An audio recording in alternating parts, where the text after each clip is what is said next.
Hello, hello, hello. എല്ലാവർക്കും എഴുതാപ്പുറത്തിന്റെ അടുത്ത എപ്പിസോഡിലേക്ക് സ്വാഗതം. നമ്മള് ഷോർട്ട് സ്റ്റോറീസിന്റെ കണ്ടിന്യൂഷൻ ആണ്. ഓ ഹെൻറിയെ കുറിച്ച് പറയാം. ഓ ഹെൻറിയുടെ ഓഹെന്റെ ഏഹ്, ഏറ്റവും ഫേമസ് ആയിട്ടുള്ള കഥ the gift of the magi. Magic. അത് പിന്നെ ദ ലാസ്റ്റ് ലീഫ്. ഇതൊക്കെ നമ്മൾ ക്ലാസ്സിൽ പഠിച്ചിട്ടുള്ളത്. പുള്ളിയുടെ ഇതേപോലെ നല്ല ട്വിസ്റ്റുകളുള്ള കഥകളാണ്. എനിക്ക് ഇത് പിന്നെ ഇത് ഇത് ക്ലാസ്സിൽ പഠിക്കാത്തൊരു കഥയെന്ന് തോന്നുന്നു. ഓ ഹെൻറിയുടെ ഒരു സ്റ്റോറി ദ ഗ്രീൻ ഡോർ എന്ന് പറഞ്ഞിട്ട്. സോ നമുക്ക് ചില സമയത്ത് ഒരു ഫീലിംഗ് ഉണ്ടാവുമല്ലോ, the whole world, the universe conspires and makes you take a certain path. അപ്പൊ അതേപോലെ അപ്പൊ നമ്മൾ വിചാരിക്കും we are the centre of the universe എന്ന് വിചാരിക്കും. അപ്പൊ അങ്ങനെ ഒരു സ്റ്റോറിയാണ് ദ ഗ്രീൻ ഡോർ. ഇത് ഒരു ദിവസം രാത്രി ഫുട്പാത്തിൽ കൂടെ നമ്മുടെ കഥാനായകൻ നടക്കുകയാണ്. കഥാനായകൻ നടക്കുമ്പോ വഴിയിൽ ഒരു അജാനബാഹുവായിട്ടൊരാള്, പുള്ളി ഇങ്ങനെ നോട്ടീസുകൾ അല്ല, ചെറിയ കാർഡുകൾ ഇങ്ങനെ ഹാൻഡ് ഔട്ട് ചെയ്യാം. അപ്പൊ പുള്ളിയുടെ അടുത്ത് വന്നപ്പം ഈ അജാനുബാഹു ഒരു കാർഡ് കൊടുത്തു. പുള്ളി ആ കാർഡ് നോക്കുമ്പോൾ ദ ഗ്രീൻ ഡോർ. അപ്പൊ അതാണ് എഴുതി വെച്ചേക്കുന്നത്. എന്നിട്ട് വേറൊന്നും ഇല്ല അതില്. പുള്ളി നോക്കുമ്പോ ഇങ്ങേർക്ക് മുന്നേ വന്ന ആൾക്കാർ ഇതേപോലെ കാർഡ് കിട്ടിയിട്ട് അവരെ കാർഡ് വഴി ടോസ് ചെയ്തിട്ടുണ്ട്. അതിലൊന്നും ഈ ഗ്രീൻ ഡോർ എന്ന് പറഞ്ഞ സംഭവമില്ല. അപ്പൊ പുള്ളിയൊക്കെ ശ്രദ്ധിച്ചു കഴിഞ്ഞപ്പോ വേറൊരാൾ ഇതുവഴി വന്നു. അയാൾക്കും ഇങ്ങനെ കാർഡ് കൊടുക്കുന്നുണ്ട്. അയാൾ നോക്കിയിട്ട് കാർഡ് ടോസ് ചെയ്യാണ് ഫുട്പാത്തിലേക്ക്. അതും ഗ്രീൻ ഡോർ അല്ല. So what he did was, പുള്ളി ഒരു റൗണ്ട് ചുറ്റിയിട്ട് വീണ്ടും ആ പാത്തിക്കൂടെ വന്നു. അയാൾക്ക് വീണ്ടും ഈ അജാനുബാഹു കാർഡ് കൊടുക്കുന്നു. കാർഡില് വീണ്ടും ദ ഗ്രീൻ ഡോർ. എനിക്കൊന്ന് മൂന്നാമത് പുള്ളി ശ്രമിക്കുകയും പക്ഷെ പുള്ളിയെ ഓടിച്ചു വിടുക ഏതാണ് ചെയ്യും. ആൻഡ് അപ്പൊ പുള്ളിക്ക് ഡൗട്ട് ലൈക്ക് വാട്ട്സ് ഹാപ്പനിങ് എന്നുള്ളത് തന്നെ. അപ്പൊ പുള്ളി ആ ഗ്രീൻ ഡോർ എന്നുള്ളത് നോക്കും, കാർഡ് നോക്കും. ആൻഡ് ഹി കീപ്സ് ഓൺ വാക്ക്. കുറച്ചു ദൂരം കഴിയുമ്പോൾ ഒരു ബിൽഡിങ്ങില് there is a actual green door, and ആ ബിൽഡിങ്ങിൽ അതിൽ മാത്രമേ ഉള്ളൂ ലൈറ്റ് കൊടുത്തിട്ടുള്ളൂ. So he has a feeling like something or someone is conspiring to send him that way. Maybe it's fate. അപ്പൊ പുള്ളി നേരെ ചെന്നിട്ട് ആ ഗ്രീൻ ഡോർ നോക്ക് ചെയ്യുന്നു. തുറന്നു കഴിയുമ്പോൾ I think there's a lady, she's at the brink of death. വിശപ്പ് കൊണ്ടാണ്, പട്ടിണി കാരണമൊക്കെയാണ്. So he takes care of her, food മേടിച്ചു കൊടുക്കുന്നു, literally saves her and leaves for the night. Next day he tries to visit. അവിടെ ചെല്ലുമ്പോഴാണ് മനസ്സിലാവുന്ന ആ ബിൽഡിങ്ങിന്റെ എല്ലാ ഡോറും ഗ്രീൻ ഡോറാണ്. അവിടെ ഒരു മത്തിൽ മാത്രം യാദൃച്ഛികമായിട്ട് ലൈറ്റ് ഉള്ളതുകൊണ്ട് അത് മാത്രം ഗ്രീൻ ഡോർ എന്ന് വിശ്വസിച്ചു പോയി. I can't find that original door. എന്നിട്ട് ഈ അജാനുബാഹുവിനെ പുള്ളി തപ്പി കണ്ടുപിടിച്ച് കഴിയുമ്പോഴാണ് മനസ്സിലാകുന്നത് ഈ ഗ്രീൻ ഡോർ എന്ന് പറയുന്ന അപ്പുറത്തുള്ള ഒരു ബ്രോഡ്വേ ഷോയോ എന്തോ ആണ്. സോ പുള്ളി എല്ലാവർക്കും നോട്ടീസ് കൊടുക്കുന്നത് എല്ലാത്തിന്റെ ഒരു മിക്സ് ആണ്. എന്തോ ബൈ ചാൻസ് ആകെയുള്ള ആ രണ്ട് ഇങ്ങേർക്ക് മാത്രം ബൈ കോയിൻസിഡൻസ് കിട്ടിയതാണ്. സോ ഇറ്റ്സ് എന്താ പറയുന്നത്, it's A bitter sweet experience. അതാണ് ഓ ഹെൻറിയുടെ ഒരു പലതും എനിക്ക് ഇങ്ങനെ തോന്നിയിട്ടുള്ളത്. It's either outright cute or bitter sweet. ഒരു സേഫ് ക്രാക്കറുടെ കഥ കേട്ടിട്ടുണ്ടായിരുന്നോ? യെസ്. കഥയുടെ പേര് എന്തോ റിട്രീവ് റിഫോർമേഷൻ, അങ്ങനെ എന്തോ ഒരു പേരാണ്. പേരത്ര ഇതല്ല. ആളുടെ പേരറിയാം, ജിമ്മി വാലന്റൈൻ എന്നാണ്.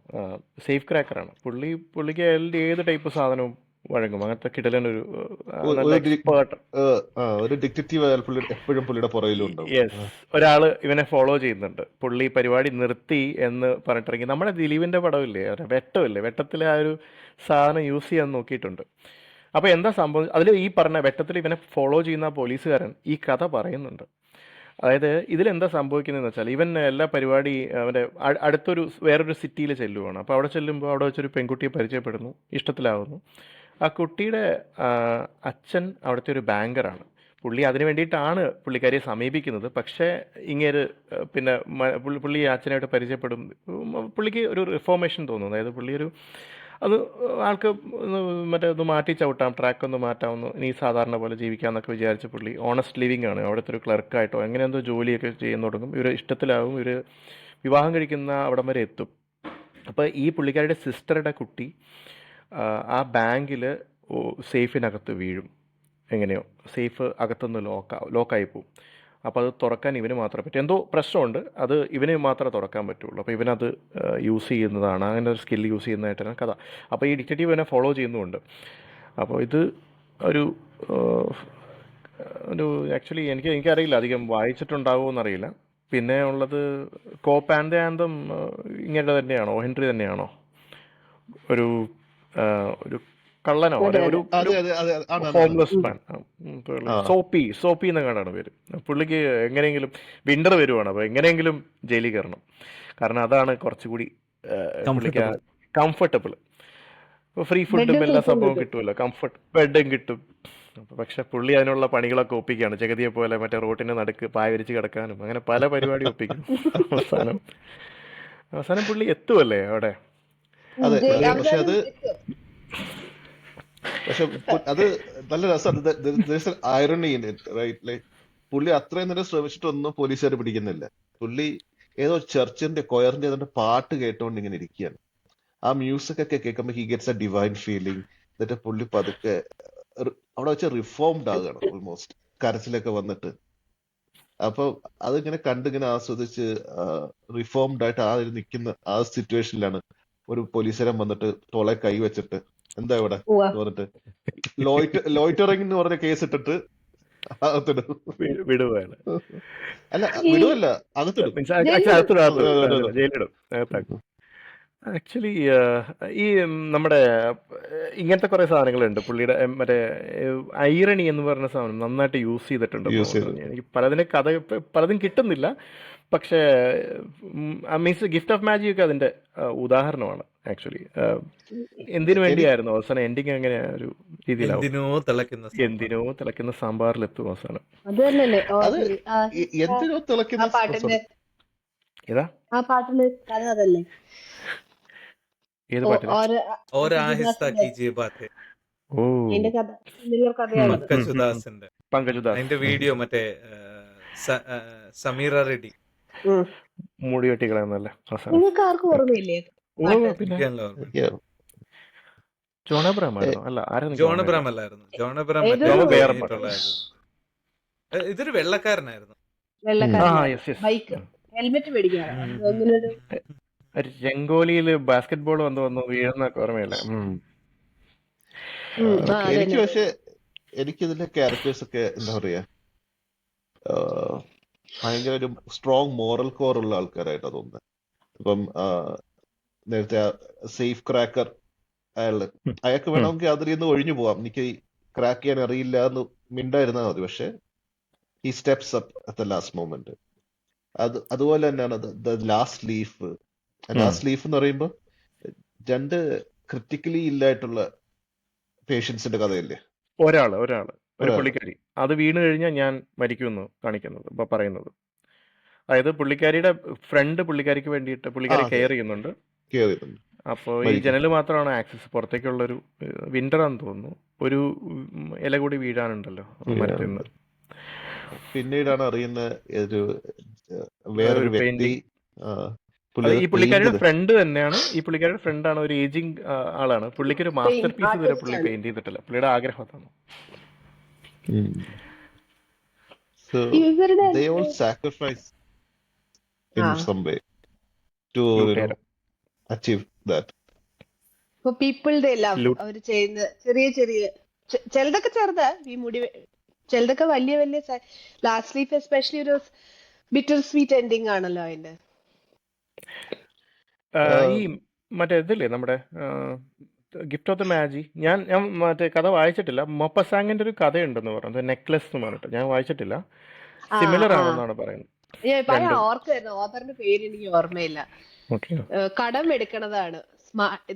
ഏതോ ഒരു പാർട്ടിക്ക് പോവാനായിട്ട് ഭയങ്കര റിച്ച് ആയിട്ടൊരു ഫ്രണ്ടിന്റെ അടുത്ത് നിന്ന് ഒരു ഡയമണ്ടിന്റെ മാല കടം എടുക്കണതാണ്. ഒരു സ്ത്രീ ഒരു ഭർത്താവ് ഒരു ക്ലർക്കാണ്. അപ്പൊ സ്ത്രീക്ക് നല്ല ഉടുപ്പോ ഒന്നുമില്ല. എത്രയോ 100,000 എത്ര ഭയങ്കര വിലയുള്ള ഒരു മാല ഫ്രണ്ട് കടം കൊടുക്കും, എന്നിട്ട് അത് കാണാണ്ടാവും. എന്നിട്ട് അടുത്ത 20 വർഷം ആ മാല തിരിച്ചു കൊടുക്കാൻ വേണ്ടി അതുപോലത്തെ മാല അവർ വാങ്ങിച്ചു കൊടുക്കും. 20 വർഷക്കാലത്തോളം അവര് എന്താ പറയാ ഭയങ്കര ബുദ്ധിമുട്ടിയൊക്കെ ജീവിച്ചിട്ട് കടം തീർക്കും. എന്നിട്ട് അതാണ്ട് ട്വിസ്റ്റ് ആണ് അതിന്റെ ആ. സ്പോയിലർ അതെനിക്ക് ആണ്. ഓർമ്മയുണ്ട് കേട്ടോ, അതെനിക്ക് ഓർമ്മയുണ്ട്. ഭയങ്കര രസമുള്ള ഏകദേശം നമ്മുടെ കോടംഭരണിയിലോ ഉപ്പുമാങ്ങ പോലെയാണ്. പക്ഷെ അവിടെ പക്ഷെ ഇത് അതിന്റെ പോസിറ്റീവ് സാഡ് ആണ് ഓപ്പോസിറ്റ്, പക്ഷേ അതിന്റെ ഓപ്പോസിറ്റ്. അത്ര സന്തോഷമായിട്ട് ഈ പാർട്ടിക്ക് പോണേന്ന് അറിയോ? ഈ ഭയങ്കര വൈരമാലയൊക്കെ ഇട്ടിട്ട് നമുക്ക് പാവം തോന്നും അവരോട്. അതില് ഇപ്പൊ 1 നൈറ്റ് ആ ഒരു നൈറ്റിന്റെ ഹാപ്പിനെസ്സിനും ഇതിനും വേണ്ടിയിട്ട് നെക്സ്റ്റ് 20 years അവര് കളയുന്ന ഒരു കഥയാണത്. വാട്ട് ഇസ് വേഴ്സ് ഇസ് അതിന്റെ എൻഡിങ് ഇസ് ലൈക്ക് വൈ ഒരു കാര്യം ഉണ്ടായിരുന്നില്ല. എന്തിനു വേണ്ടിയായിരുന്നു? ഈ പണ്ട് പണ്ട് മലയാളത്തില് ഓ ഹെൻറി കഥകള് സീരിയലൈസ് ചെയ്ത് വന്നിരുന്നു. ആരെങ്കിലും കണ്ടിട്ടുണ്ടോ? ഉവ്വ് ഉവ്വ്. ഈ ആ വർഷം വന്നു. The cast was really good. ആ എല്ലാം എനിക്ക് പച്ചമാങ്ങ ഓർമ്മയുണ്ട് കേട്ടോ. നല്ല ആക്ടേഴ്സ് ഒക്കെ ആയിരുന്നു. ഉം. Sad Doordarshan thing is DD 1-ലായിരുന്നു. DD4 മലയാളം. ആ, ഫോർ മലയാളം ആക്ച്വലി മലയാളം മലയാളത്തിലായിരുന്നു. ആ production values were so good. ആ, സായ്കുമാർ, രവി വെള്ളത്തോളൊക്കെ അങ്ങനെ കുറെ പേരുണ്ടായിരുന്നു. എല്ലാരും ഉണ്ട്. എല്ലാവരും. കുക്കു പരമേശ്വര്, മഞ്ജു പിള്ളയുടെ മഞ്ജുപിള്ള, ഓർമ്മ മഞ്ജുപിള്ള. ഉണ്ട്. അതൊക്കെ മറ്റേ ആ ഏറ്റവും ഓർമ്മ. സംശയരോഗവും അല്ലല്ല, ടെൻസൺ. പീച്ചസ് എന്ന് പറഞ്ഞിട്ട് ഒരു കഥയുടെ ഇതായിരുന്നു ആഹാ. അത് മഞ്ജുപിള്ള ചെയ്തത്. പച്ചമാങ്ങ പ്രഗ്നന്റ് ആയിരുന്നു, അപ്പൊ പച്ചമാങ്ങ വേണമെന്ന് എന്തോ പറയും. ഓക്കെ എന്നിട്ട് ഓക്കെ. ഇയാള് പാവം, ഭർത്താവ് പാവം എന്തൊക്കെയോ അന്വേഷിച്ച് തിരിച്ചു വന്നു കഴിയുമ്പോ അവര് പറയും, ഇതെനിക്ക് വേണമെങ്കിൽ ഗ്രേപ്സ് മതി. പൂവമ്പഴ ഓർമ്മയുണ്ടോ ആ ബഷീറിന്റെ? അതുപോലെ ഇത് വേണ്ട. പൂവമ്പഴം ഉണ്ടായിരുന്നു. പൂവമ്പഴം കരമന ജനാർദ്ദനൻ നായരും പാർവതിയായിരുന്നു. ഓ, അതിന്റെ ഒരു മലയാള സീരീസ് ഉണ്ടായിരുന്നു. കരമന ജനാർദ്ദനൻ നായർ ഭർത്താവും പാർവതി ഭാര്യയായിട്ട്. എന്റെ ഓർമ്മയില് യൂട്യൂബിലുണ്ടെന്ന് തോന്നുന്നു നെടുമുടി കേട്ടോ. വേണു യൂട്യൂബിലുണ്ടെന്ന് തോന്നുന്നു. യൂട്യൂബിലുണ്ട്. തീരത്തോ ഇത്തിരി ഡൊമസ്റ്റിക് വയലൻസ് ഒക്കെ ഉണ്ട് അതിൽ, അതുകൊണ്ട് എനിക്ക് അത്ര ഇഷ്ടപ്പെട്ടില്ല കേട്ടോ. പൂവമ്പഴത്തില് അവസാനം ഇത് കഴിച്ചില്ലെങ്കിൽ അടിക്കുന്നെന്തോ പറയണതോ അങ്ങനെ ആ, എന്തൊക്കെയോ ഉണ്ട് ഇതില്. കരമനയല്ല, നെടുമുടിയാ. നെടുമുടി നെടുമുടി. നെന്മുടിയല്ലേ? പാർവതി. ടെലിഫിലിം പൂവമ്പഴമുണ്ട്, അതിനകത്തുണ്ട്. പിന്നെ അൺഫോർച്ചുനേറ്റ്ലി ഞാൻ ഇപ്പൊ ഒരുപാട് പേരോട് ചോദിക്കുമ്പോ ആർക്കൊന്നും ഇത് ഓർമ്മയില്ല ഓ ഹെൻറി കഥകള്. എനിക്ക് അത് ഓർമ്മയുണ്ട്, സീരീസ് ഓർമ്മയുണ്ട്. ഇത് മോസ്റ്റ് ലൈക്ലി ഇതൊക്കെ ലോസ്റ്റ് മീഡിയ ആയിരിക്കും ഇല്ലേ? നമുക്കിനി ഇത് ഇല്ല, യൂട്യൂബിൽ ഇങ്ങനെ ഇടയ്ക്കിടയ്ക്ക് ഓരോന്ന് പൊങ്ങി വരും. അല്ല ഓ ഹെൻറി കഥകളോ. പഴയ ഹിന്ദി സീരീസുകളെല്ലാം പതുക്കെ പതുക്കെ പൊന്തി വരുന്നുണ്ട്. മലയാളം കുറെ ഒന്നും വരുന്നില്ല. ഈ പൂവമ്പഴമൊക്കെ ഉണ്ട്, ആ സീരീസ് ഒക്കെ പൊങ്ങി വന്നിട്ടുണ്ട്. ആക്ച്വലി 4 കെട്ട് അങ്ങനത്തെ സാധനങ്ങളൊക്കെ ഇല്ലേ, അതൊക്കെ അതിന്റെയൊക്കെ അതുപോലെ പരിണാമം ഇതുണ്ടായിരുന്നു എന്നാ പറഞ്ഞേ. എന്നോട് പലരും പറഞ്ഞു ഓ. പരിണാമം സീരീസ് ഉണ്ടായിരുന്നു. പക്ഷെ ഞാൻ എവിടെയും കണ്ടിട്ടില്ല. ഞാൻ കുറെ സെർച്ച് ചെയ്ത് നോക്കിയതാണ്, കിട്ടിയില്ലായിരുന്നു. പിന്നെ അത് നമ്മുടെ മലയാളം ബുക്ക് ഗ്രൂപ്പിനകത്തൊക്കെ കുറച്ച് നല്ല പ്രായം ചെന്ന ആൾക്കാരുണ്ടല്ലോ, അവരൊക്കെ പറയുന്നുണ്ട് ആക്ച്വലി സീരീസ് ഉണ്ടായിരുന്നു പരിണാമത്തിന്റെ. പിന്നെ എനിക്ക് ഏറ്റവും വലിയ ഇത് തോന്നിയത്, ഇത് സീരീസ് അല്ല, സിനിമയെ പറ്റിയാ. ഒരു മെയ് മാസ പുലരിയിൽ നിന്നൊരു പടമുണ്ട്, ഇരുഹൃദയങ്ങളൊന്നായി മധ്യ സുഗന്ധങ്ങൾ. ഉം. ആ പാട്ട് കേട്ട് ആ പടം എന്താണെന്നറിയാൻ വേണ്ടിയിട്ട് ആക്ച്വലി ഒന്ന് ഞാൻ പലരും കോണ്ടാക്ട് ചെയ്ത് കിട്ടിയില്ലല്ലേ? നോക്കി. ആക്ച്വലി ഏഷ്യാനെറ്റിന്റെ കയ്യിലുണ്ടായിരുന്നു എന്ന്. അവര് അതിൽ നിന്ന് ഒരാൾ വിളിച്ചു പറഞ്ഞതാണ് അവരുടെ എല്ലാ കോപ്പി പോയെന്ന്, ഡിസ്ട്രോയ് ആണെന്ന്. അതൊരു വീഡിയോ കാസറ്റ് കോപ്പിയേ ഇല്ല, ഒരിടത്തും ഇല്ല. അതിന്റെ വീഡിയോ, പാട്ടുകളുടെ വീഡിയോ പോലും ഇല്ല പലയിടത്തും. എന്തോ ഒരു വളരെ പുവർ ക്വാളിറ്റി വീഡിയോ മാത്രമേ ഉള്ളൂ ഇരുഹൃദയങ്ങളിലൊന്നായ വീശിയില്ല. അത് മാത്രമേ ഉള്ളൂ യൂട്യൂബിൽ. ദൈവം സഹായിച്ച ആ പാട്ട് പോയിട്ടില്ല. അതും മറ്റേ പുലർക്കാല സുന്ദര സ്വപ്നത്തിൽ ഞാനൊരു പൂമ്പാറ്റയായി എന്ന് മാറി. അത് രണ്ടും പാട്ട് വരുന്നെങ്കിൽ ആലോചിച്ചു നോക്ക്. അറ്റ്ലീസ്റ്റ് വീഡിയോ പാട്ടെങ്കിലും ഉണ്ടല്ലോ. അല്ല പാട്ടും കൂടെ ഇല്ലായിരുന്നെങ്കിൽ സിനിമ ഇതൊരു ഞാൻ അർബൻ ലെജൻഡ് ആയിട്ട് കണ്ടിട്ടില്ലല്ലോ. മാത്രം മാറിയത്. ഒരു പ്രൂഫ് ഈ സിനിമ ഞാൻ സിനിമ കണ്ടിട്ടുണ്ട്, പണ്ട് ദൂരദർശനിലൊക്കെ വന്നിട്ടുണ്ട്. ടിവിയിലൊക്കെ വരുമായിരുന്നു. ആക്ച്വലി ഇതിന്റെ റൈറ്റ്സ് എനിക്ക് ഏഷ്യാനെറ്റിനായിരുന്നു. നല്ല ഓർമ്മ. ഏഷ്യാനെറ്റിന്റെ കയ്യിൽ നിന്ന് അതൊരു വീഡിയോ കാസറ്റ് ആയിരുന്നു. ആ വീഡിയോ കാസറ്റ് അവർക്ക് അത് CD ആക്കാൻ പറ്റിയില്ല, അതിനു മുമ്പേ പോയത്. അപ്പോൾ അത് പോയി, ആ സാധനം ഇല്ല ഇനി, ഡിജിറ്റൈസ്ഡ് വേർഷൻ ഒന്നുമില്ല. ഓക്കെ, അത് പോട്ടെ. സാക്കിയുടെ മലയാളം കഥകൾ കഥകളിലൊക്കെ വരാം. സാക്കിയുണ്ട്. ഒരു കഥ, സാക്കിയുടെ ഒറ്റ കഥ. ലുംബർ റൂം എന്നൊരു കഥയുണ്ടായിരുന്നു. ഇത് നമുക്ക് ഈ പറഞ്ഞ പോലെ കഥകളുടെ ആദ്യത്തെ ആക്സസ് ഒക്കെ ഈ എൻ്റെ അമ്മാവൻ്റെ ടെക്സ്റ്റ് ബുക്ക്, അങ്ങനെ ചേച്ചിയുടെ ടെക്സ്റ്റ് ബുക്ക്, അങ്ങനെയൊക്കെയാണ് കുറച്ച് ഷോർട്ട് സ്റ്റോറീസ് വായിച്ചിട്ടുള്ളത്. അപ്പോൾ അതിലൊരു കഥയാണ് ദ ലുംബർ റൂം. എനിക്ക് ഓർമ്മയുണ്ട്, അതിനകത്ത് എഴുതിയിട്ട് പോലും ഉണ്ട്, ഈ ലുംബർ റൂമിന് അടിയിൽ വരച്ചിട്ട് അതിൻ്റെ മുകളിലും അർത്ഥം എഴുതിയിരിക്കുക, പഴയ സാധനങ്ങൾ ഇട്ട് വെക്കാനുള്ള മുറി എന്ന് പുള്ളി എല്ലാത്തിനെയും മാർക്ക് ചെയ്ത് വെച്ചിട്ടുണ്ട്. അപ്പോൾ ഇതിൽ എന്താ കഥ എന്ന് വെച്ചാൽ ഒരു വീട്, ആ വീട്ടിലൊരു എനിക്ക് തോന്നുന്നത് വലിയൊരു ഫാമിലിയാണ്. അപ്പോൾ അതിനകത്ത് മറ്റേ ഇംഗ്ലീഷ് അരിസ്റ്റോക്രാറ്റ്സ് ആണ് അവർ. അപ്പോൾ അതിൽ ഈ പറഞ്ഞ പോലെ ഒരു ഗ്രൂപ്പ് ഓഫ് പിള്ളേരുണ്ട്. അതിൽ ഏറ്റവും പ്രശ്നക്കാരനായ പയ്യനെ അന്നൊരു ഡിറ്റൻഷൻ പോലെ അവിടെ ഗവർണസ് എന്നാണ് പറയുന്നത് പുള്ളിക്കാരിയെ. ആ പുള്ളിക്കാരി ഒരു റൂമിൽ ഇട്ടിരിക്കുവാണ്, ബാക്കി എല്ലാവരും പിക്നിക്കിന് പോയി. അപ്പോൾ പുള്ളിക്കാരി അവിടെ പുറത്ത് ഇംഗ്ലീഷ് ടീം ആസ്വദിച്ചിരിക്കും, ഞാൻ മാത്രം ഇതിനകത്ത് പെട്ടുപോയി എന്ന് പറഞ്ഞിട്ട് പുള്ളി ആ ലുംബർ റൂമിനകത്ത് ഇങ്ങനെ കറങ്ങി നടക്കണം. പുള്ളിക്ക് ഹോംവർക്ക് എന്തോ ചെയ്യാനുണ്ട്, അതിലൊന്നും ഇൻട്രസ്റ്റ് ഇല്ല. പുള്ളി ഇങ്ങനെ കറങ്ങി നടന്ന് അവസാനം ഒരു പെയിൻറ്റിങ്, പുള്ളിയുടെ ഇൻട്രസ്റ്റ് ആ പെയിൻറ്റിങ്ങിലാണ്.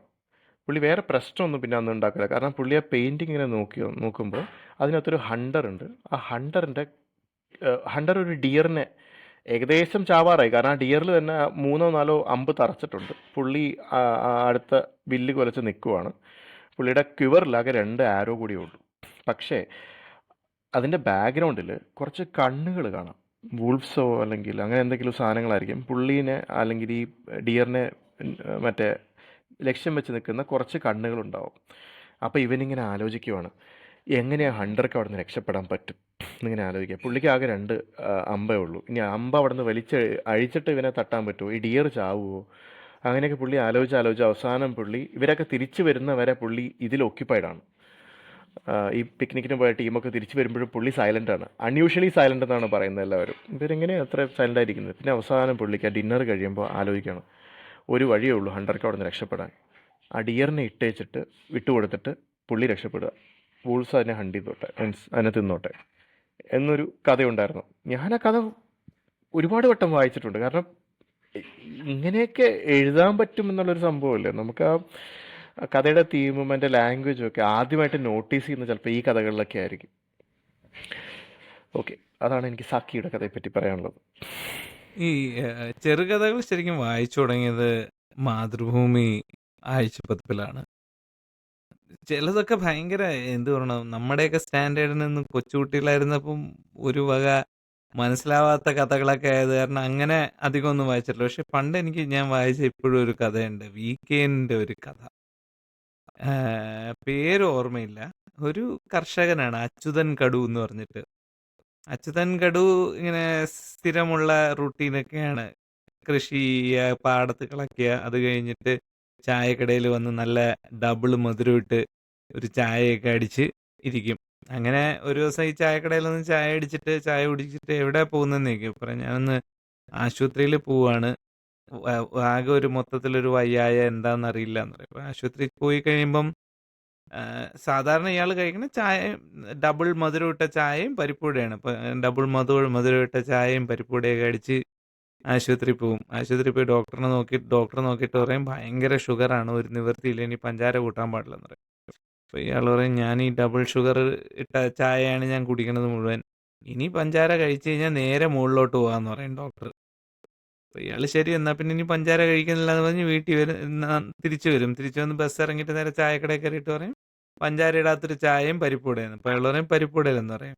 പിന്നെ എന്താ ഉള്ളതെന്ന് പറയാം, നെയ്യപ്പം ഉണ്ടെന്ന് പറയാം. എന്നാൽ പഞ്ചാര ഇടാത്ത ചായ ഒരു നെയ്യപ്പം എന്ന് പറഞ്ഞ് നെയ്യപ്പം പഞ്ചാര ഇടാത്ത ചായയും വാങ്ങിച്ചടിക്കും. നമ്മുടെ യൂട്യൂബ് വീഡിയോ പോലെ ഷുഗർ കട്ടിന്റെ വീഡിയോസ് ഉണ്ട്. ചേട്ടാ ഒരു മറ്റേ മധുരം ഇടാത്തൊരു ചായ. അപ്പൊ കൂട്ടുകാരൻ ചോദിക്കുമോ നീ ഷുഗർ കട്ടായോ? അതെ, ഒരു ലഡു കൂടി. അതാണ് സംഭവം. പക്ഷെ മലയാളത്തിൽ അത്യാവശ്യം ഒരുപാട് നല്ല ഷോർട്ട് സ്റ്റോറി കളക്ഷൻസ് ഉണ്ട് ഇപ്പോഴും. എനിക്കൊന്ന് ഇടയ്ക്കിടയ്ക്ക് വരുന്നുണ്ടെന്ന് തോന്നുന്നു. എനിക്ക് ഈ അടുത്ത ഇടയ്ക്ക് ഞാൻ വായിച്ചതിൽ എനിക്ക് ഓട അത്യാവശ്യം നല്ലപോലെ ഇഷ്ടപ്പെട്ട ഒരു സാധനമാണ്. അതിലും ഒരു പൂച്ചയുടെ ഒരു എപ്പിസോഡുണ്ട്. എനിക്ക് തോന്നുന്നു ഉമ്പാച്ചി അതെനിക്ക് ഒരുപാട് ഇഷ്ടപ്പെട്ടൊരു സാധനമായിരുന്നു. ഈ ആളുകൾ ഉപ്പ് ഭയങ്കര കിടിലമാണെന്ന് പറഞ്ഞെങ്കിൽ എനിക്ക് അത്ര ഇഷ്ടപ്പെട്ടില്ല. എനിക്ക് ഓട ടൈറ്റുലർ സ്റ്റോറി ആണ് അതിനേക്കാളും ഇഷ്ടപ്പെട്ടത്. ഒരുപാട് ചെറുകഥകളുണ്ട്, ഭയങ്കര കോമ്പാക്ട് രസമുള്ള കഥകൾ.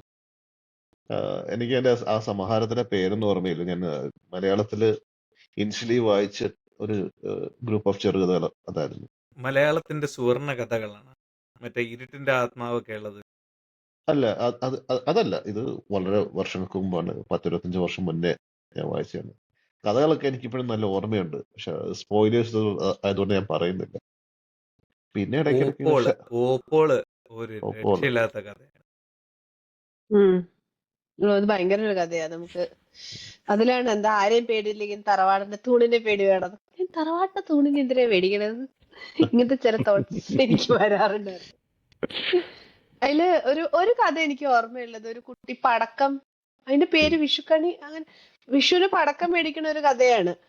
പറയുമ്പുറത്തുനിന്ന് പൈസ കട്ടിട്ട് അവൻ പടക്കം മേടിക്കും. പക്ഷെ അത് കഴിയുമ്പോ പുള്ളിക്ക് ഭയങ്കര കുറ്റബോധം. ചെറിയ കുട്ടിയാണ്, 10 വയസ്സിട്ടേ ഉള്ളൂ. കാരണം അപ്പൊ നെയ്ബറിന്റെ വീട്ടിൽ നിറയെ പടക്കം പൊട്ടിക്കും, ഇവന് പടക്കം പൊട്ടിക്കാൻ കാശ്. അച്ഛൻ പട്ടാളത്തിൽ എന്താണ്, അപ്പൊ അമ്മ പറയും അച്ഛൻ കാശ് അയച്ചിട്ട് വേണമെങ്കിൽ നീ എന്താ അച്ഛൻ മേടിച്ചു. അപ്പൊ ദർ ഇസ് എ കോൺഫ്ലിക്റ്റ് ആ വീട്ടില്, പൈസയുടെ കാര്യത്തില്. അപ്പം ഇവന് അപ്പൊ അങ്ങനെയാണ് അറവുമ്പുറത്തുനിന്ന് നാണയം മോഷ്ടിച്ച് പടക്കം. അപ്പം വീട്ടില് ജോലിക്ക് നിൽക്കുന്ന ഒരു ആളുണ്ട്, അയാളുടെ അടുത്തുനിന്ന് അയാളെ കൊണ്ട് പടക്കം മേടിപ്പിക്കും. പക്ഷെ പിന്നെ അവന് ഭയങ്കര കുറ്റബോധമാണ്. ഈ അറവുമ്പുറത്തുനിന്ന് കാശ് മോഷ്ടിച്ചിട്ടുള്ള കേസാണല്ലോ, അപ്പൊ ഭഗവാന്റെ അടുത്താണ് പ്രശ്നം. അപ്പൊ ഈ പടക്കം മേടിച്ചു കൊടുത്ത് വീട്ടിലെ ജോലിക്കാരനാണ് ബെസ്റ്റ് ഫ്രണ്ട്. അയാൾ ഇവരെക്കാളും കുറച്ചും കൂടെ പ്രായമുള്ള ഒരാളാണ്. അപ്പൊ അയാളോട് ചോദിക്കുമ്പോൾ അയാൾ പറയും അങ്ങനെ കഴിച്ചാ ചോര തുപ്പി ഛർദിക്കുന്ന അമ്മുമ്മ മുത്തശ്ശി എന്തോ പറയും. അതോടെ ഫുള്ളി സ്ട്രെസ്ഡ് ആവും. എന്ത് ചെയ്യുമെന്ന് ചോദിക്കും. അപ്പൊ എന്ത് ചെയ്യും, ഈ പയ്യൻ പറയും, ഈ ജോലിക്കാരൻ പറയും, ഇങ്ങനെ കട്ട സാധനം നമ്മൾ ഉപയോഗിച്ചില്ലെങ്കിൽ പിന്നെ കുഴപ്പമില്ലല്ലോ, ഞാൻ കൊണ്ടുപോയി കളയാൻ പ്രാന്ന് പറയും. അന്ന് വൈകുന്നേരം ഇവൻ താമസിക്കുന്ന മലമുകളിൽ പടക്കം പൊട്ടണ കാണാം, പൂത്തിരി കത്തണതൊക്കെ കാണും. അപ്പൊ സ്റ്റോറി അയാള് കൊണ്ടുപോയതാണോ യുനോ, പക്ഷെ എന്നാലും അതിൽ ആ ഒരു ഫേസ് വെരി എക്സ്ട്രീംലി ഹാപ്പി പടക്കം മേടിച്ചതില്, ഫേസ് ഓഫ് എക്സ്ട്രീം എന്താ പറയാ ഗിൽട്ട്, പിന്നെ ഫേസ് ഓഫ് എക്സ്ട്രീം പേടി. ഇതൊക്കെ നമ്മളിലേക്ക് എത്തിക്കാൻ പറ്റുന്നുണ്ട്. നമുക്ക് ആസ് എ ചൈൽഡ് നമുക്കത് ഫീൽ ചെയ്യാൻ പറ്റുന്ന കഥകളാണ് അത് മുഴുവനും. അങ്ങനത്തെ ചില തമാശ കഥകളുണ്ട്. അല്ലെങ്കിൽ പിന്നെ ഈ മരുമക്കത്തായത്തിന്റെ ഒരു സാഡ് ഫേസ് കാണിക്കുന്ന കഥയാണ്. ഒരു പായസത്തിന്റെ ഒരു കഥയുണ്ട്. പിറന്നാളിന് പായസം വേണമെന്ന് പറയും. അമ്മാവന്റെ മക്കളുടെ പിറന്നാളിന് പായസം ഉണ്ട്. അപ്പൊ ഏട്ടനോട് പോയിട്ട് അമ്മ ചോദിക്കും, ഒരു നാഴി അരി എക്സ്ട്രാ തരാവോന്ന് ചോദിക്കും. അപ്പോൾ ഇതേമാരാ ഉത്തരം പറയണത്, ഭർത്താവിന്റെ വീട്ടിൽ നിന്ന് കൊണ്ടുവന്നോട്ടെ. അപ്പൊ അമ്മയ്ക്ക് കൊടുക്കില്ല. അപ്പൊ ഇവൻ ചെന്ന് ചോദിക്കുമ്പോ അമ്മയ്ക്ക് ദേഷ്യം വന്നിട്ട് അമ്മ പറയും. അപ്പൊ ഇവൻ പറയുന്നുണ്ട്, അമ്മാവന്റെ മകന്റെ ബർത്ത്ഡേക്ക് സദ്യ ഉണ്ടായിരുന്നല്ലോ, ചെറിയമ്മയുടെ കുട്ടിയുടെ ബർത്ത്ഡേക്ക് സദ്യ ഉണ്ടായിരുന്നല്ലോ, ഇവന് ആ സദ്യ കിട്ടുന്നില്ല എന്നുള്ള ആ ഒരു പാൽപ്പായസത്തിന്റെ കഥയാണത്. ഭയങ്കര സാഡ് സ്റ്റോറിയാണത്. കുട്ടിക്ക് പിറന്നാളിനൊരു പായസം എന്നുള്ളത് അതൊരു അങ്ങനത്തെ ഒരു കഥയാണ്. നെയ്പായസം അല്ല അതിന്റെ പേരെന്തോ, എനിക്കിപ്പോ ഓർമ്മയില്ല. ഒരു പിറന്നാളിന്റെ എനിക്ക് ഓർമ്മയില്ല എന്താ കഥ. നിങ്ങക്ക് ആർക്കെങ്കിലും ഓർമ്മയുണ്ടോ കഥ? ഈ ഓർമ്മയ്ക്കെന്ന് പറഞ്ഞപ്പോ മറ്റേ മനോരഥങ്ങളില്ലേ, മനോരഥങ്ങളുടെ അകത്തുള്ള എല്ലാ കഥകളും എവിടെയാന്ന് അറിയാൻ വേണ്ടി തെരഞ്ഞു പിടിക്കുകയായിരുന്നു. നിന്റെ ഓർമ്മയ്ക്ക് മാത്രമാണ് ഞാൻ ഇതിനു മുമ്പ് വായിച്ചിട്ടുള്ളത്. സ്കൂളിൽ പഠിക്കുമ്പോ സ്കൂളിൽ പഠിക്കാണ്ടായിരുന്നു. പഠിക്കാണ്ടായിരുന്നു. അപ്പൊ മറ്റേ അതുകൊണ്ട് സിലോണിൽ നിന്ന് ഒരു പെൺകുട്ടിയെ കൊണ്ടുവരും. പെൺകുട്ടി അത് നന്നായിട്ട് ചെയ്തിട്ടുണ്ട്. എനിക്ക് തോന്നുന്ന റബ്ബർ തവള, അതെ, ഒരു ഞെക്കുമ്പോ എന്തൊക്കെയോ റബ്ബർ മൂങ്ങയാണ്. പെൺകുട്ടിയുടെ അത് നല്ലൊരു സംഭവമായിരുന്നു. അത് ആക്ച്വലി അത് മനോരഥങ്ങളിലെ ഏറ്റവും ബെസ്റ്റ് അത് തന്നെയായിരുന്നു എനിക്ക് തോന്നിയത് അഡാപ്റ്റേഷൻസിൽ. പിന്നെ ബിജു മേനോന്റെ ഒരു ശിലാലിഖിതങ്ങൾ എന്ന് പറഞ്ഞിട്ട് ഒരു രക്ഷയില്ലാത്ത. ബാക്കിയെല്ലാം ഒരു ആവറേജ്. ഈവൻ എനിക്ക് ഏറ്റവും പ്രതീക്ഷ ഉണ്ടായിരുന്നത് ഷെർലോക്ക് ആയിരുന്നു. അതിലെ ഒരു ഞാനത് മുമ്പ് വായിച്ചതാണ്. അതും ഇതുപോലൊരു പൂച്ചയുടെ കഥയാണ്. അപ്പോ ഷെർലോക്കിന്റെ ഷോർട്ട് സ്റ്റോറിക്കകത്ത് ലാസ്റ്റ് സീൻ ഉണ്ടല്ലോ, അതില്ല. ആക്ച്വലി അത് ആ കഥയെ ഡിഫൈൻ ചെയ്തത് അവിടെയാണ്. നമുക്കത് മനസ്സിലാകുന്നത് നമ്മളിപ്പോ അത്ര നേരം എന്താണ് ഇവൻ ഈ സംസാരിക്കുന്നത്, ഇവര് തമ്മിൽ എങ്ങനെ കൺവേഴ്സേഷൻ വരുന്നു, ഇവനെന്തെങ്കിലും തലയ്ക്ക് പ്രശ്നമുണ്ടോ എന്ന രീതിയിലൊക്കെയാണ് നമ്മൾ വിചാരിക്കുന്നത്. അതായത് ഈ പുള്ളിക്കാരി ഇവൻ ആൽക്കഹോളിക് ആയ ഒരു അനിയനെ അവന്റെ ലൈഫ് യുഎസ് കൊണ്ട് നിർത്തുന്നു. പക്ഷെ അത് മെയിൻ ആക്ച്വലി ഫഹദ് അത് നന്നായിട്ട് ചെയ്തു. പക്ഷെ ആ സ്ക്രിപ്റ്റിൽ അത് ഉണ്ടായിരുന്നില്ല. അതിന്റെ ഫുൾ പഞ്ച് കൊണ്ടുവരാൻ പറ്റുന്ന ഒന്നും ആ സ്ക്രിപ്റ്റിൽ ഉണ്ടായിരുന്നില്ല എന്നുള്ളതാണ്. കാരണം അതാണ് ആ ഒരു പഞ്ച്, അത് കഥ വായിക്കുമ്പോൾ നമുക്ക് കിട്ടുന്ന പഞ്ച്, പക്ഷെ വിഷ്വലൈസേഷനിൽ ഇല്ലായിരുന്നു. അതിന്റെ പ്രൊഡക്ഷനില് അത് എത്തിക്കാൻ പറ്റാത്തതിന്റെ ഒരു ഇതായിരിക്കും, പ്രയാസമായിരിക്കും. പക്ഷെ ഐ സ്റ്റിൽ റിമെമ്പർ ഇറ്റ്. ഞാനത് ബസ് സ്റ്റാൻഡിൽ നിന്ന് മേടിച്ച് ഞാൻ ബസ്സിലിരുന്ന് വായിച്ചു തീർത്ത ഒരു സ്റ്റോറി ആയിരുന്നു. So impactful. അത് സുവർണ്ണ കഥകളിലുള്ളതാണ് കേട്ടോ. അപ്പൊ മിക്കവാറും ആ ആ ബുക്ക് ആയിരിക്കും ചാൻസ് ഉണ്ട്. അല്ല, ഞാൻ പിന്നെ ഷെർലക്ക് എന്ന് പറഞ്ഞ ഒറ്റ ഒരു സമാഹാരം അങ്ങനെ ഞാൻ മേടിച്ചത്. ഓക്കെ ഇതില് ഏറ്റവും മോശമായിട്ടുള്ള അഡാപ്റ്റേഷൻ തോന്നിയത് മോഹൻലാലിന്റെ ഉണ്ടായിരുന്നില്ലേ, കടവത്ത്. അതെനിക്ക് ഇറ്റ് വാസ് മിസ്കാസ്റ്റ് എന്ന് തോന്നി എനിക്ക് ഓളവും ഭയങ്കരമായിട്ട്. തീരവും. ഓളം തീരവും ഭയങ്കര മോശം കാസ്റ്റ് ആയി പോയി അതിന്റെ. Because this is a love story between two young people. You should be able to feel their youth and their desperation. You can cast someone. മോഹൻലാലിന്റെ മോഹൻലാൽ ഏജ് വൈസ് ഇൻഅപ്രോപ്രിയേറ്റ് ആണ് അതിന്. അത് കെമിസ്ട്രി ഇല്ല. ഇവൻ ദുർഗാകൃഷ്ണ അതിൽ കുറച്ചുകൂടെ ഓൾഡർ ആണ്. I'm not, no, it's not okay. You could have cast someone as young as Anashwarya, അല്ലെങ്കിൽ as someone as young as Naslin would have been a better ഇത്. കാരണം you can feel അവര് ഒരു മെലിഞ്ഞുണങ്ങിയ ഒരു കടവത്ത് വള വെക്കാൻ വരുന്ന ഒരാളെയാണ് നമുക്ക് കാണേണ്ടത്, അല്ലാണ്ട് not a full grown 40-year-old man. Mohanlal is not even തീർച്ചയായിട്ടും 40. കാര്യം എന്ന് വെച്ചാൽ ഇത് ഇമേർഷൻ. പണ്ട് വിനീത് ഇല്ലേ, വിനീത് ഒക്കെ ആണെങ്കിൽ കുഴപ്പമില്ലായിരുന്നു. വിനീതിന്റെ പഴയ കാലം 80s-ലെ വിനീത്, 80s-ലെ വിനീത്, അതാണ് നമ്മൾ വായിക്കുമ്പോൾ മനസ്സിൽ വരുന്ന പടം അതാണ്. ഇതൊരു എന്താ പറഞ്ഞ ഒരു 100 വർഷം മുന്നേ ഉള്ള കേരളം വന്ന് ആലോചിക്കണം. ഈ പ്രേമം എന്നൊക്കെ പറയുമ്പോ they have to be definitely below 20s actually. അതാണ് അവർ കണക്ട് ചെയ്യുന്നത്. 20s ഒക്കെ ആവുമ്പോഴേ കെട്ടിച്ചു വിടും. ശരിയാ, ആവില്ല, ആവില്ല, അതിന് മുന്നേ കെട്ടിച്ചു വിടും. അതൊരു ഭയങ്കര അത് കണ്ടു കഴിഞ്ഞപ്പോ പിന്നെ എനിക്ക് ബാക്കി കാണണോ വേണ്ടയോ, അതാണ് ഫസ്റ്റ് കഥ അതാണ്.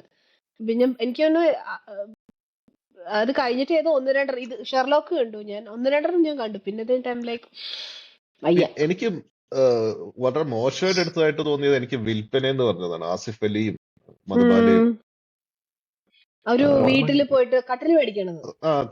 കട്ടില് മേടിക്കുന്നത്. അത് ഞാൻ ആ കഥ എനിക്ക് ഓർമ്മയുണ്ട്. കട്ടില് മേടിക്കാൻ വരുന്ന അയാള് അവരുടെ വേറെ കുറെ പ്രോബ്ലംസ് സോൾവ് ചെയ്യുന്നത്.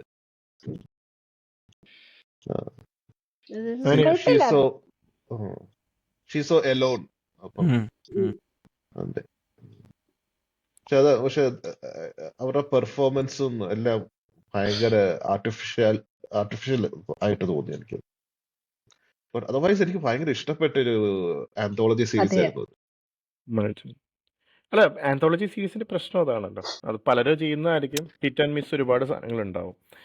ഒരെണ്ണം ആന്തോളജി എന്ന് പറയുമ്പോൾ ഏറ്റവും നന്നായിട്ട് വിജയിച്ചു പോയതൊക്കെ സെൻസിറ്റീവ് പോലത്തെ സാധനങ്ങളാണ്. കാരണം ഒരാൾ ലവ് ഡെത്ത് ആൻഡ് റോബോട്ട്സ്. അല്ല, മലയാളത്തില് എനിക്ക് തോന്നുന്നു കേരള ഹൗസ് അല്ലേ, കേരള കഫേ, അങ്ങനെയുള്ള കുറച്ച് സാധനങ്ങൾ വന്നിട്ടുണ്ടെങ്കിലും ഈ പറഞ്ഞ പോലെ എന്താ പറയാ, ഇത് തന്നെയാണ് പ്രശ്നം. എന്നാൽ ചിലത് നല്ലതായിരിക്കും, ചിലത് മോശം. മൃത്യുഞ്ജയം എന്നുള്ളത് could have been A full fledged movie. വളരെ ചെറിയൊരു എനിക്കത് ഇപ്പോഴും ഒരു ക്ലോഷർ കിട്ടാത്തൊരു കഥയാണ് മൃത്യുഞ്ജയം. അതൊരു ഹൊറർ നല്ലായിരുന്നു. അത് എനിക്ക് കുറച്ചും കൂടെ എക്സ്പാൻഡ് ചെയ്ത് കണ്ടാൽ കൊള്ളാന്നുള്ള ഒരു കഥയായിരുന്നു. അത് പെട്ടെന്ന് തീർന്നു പോയൊരു കഥ. അതിൽ ഏറ്റവും മോശം സീസണാണ്.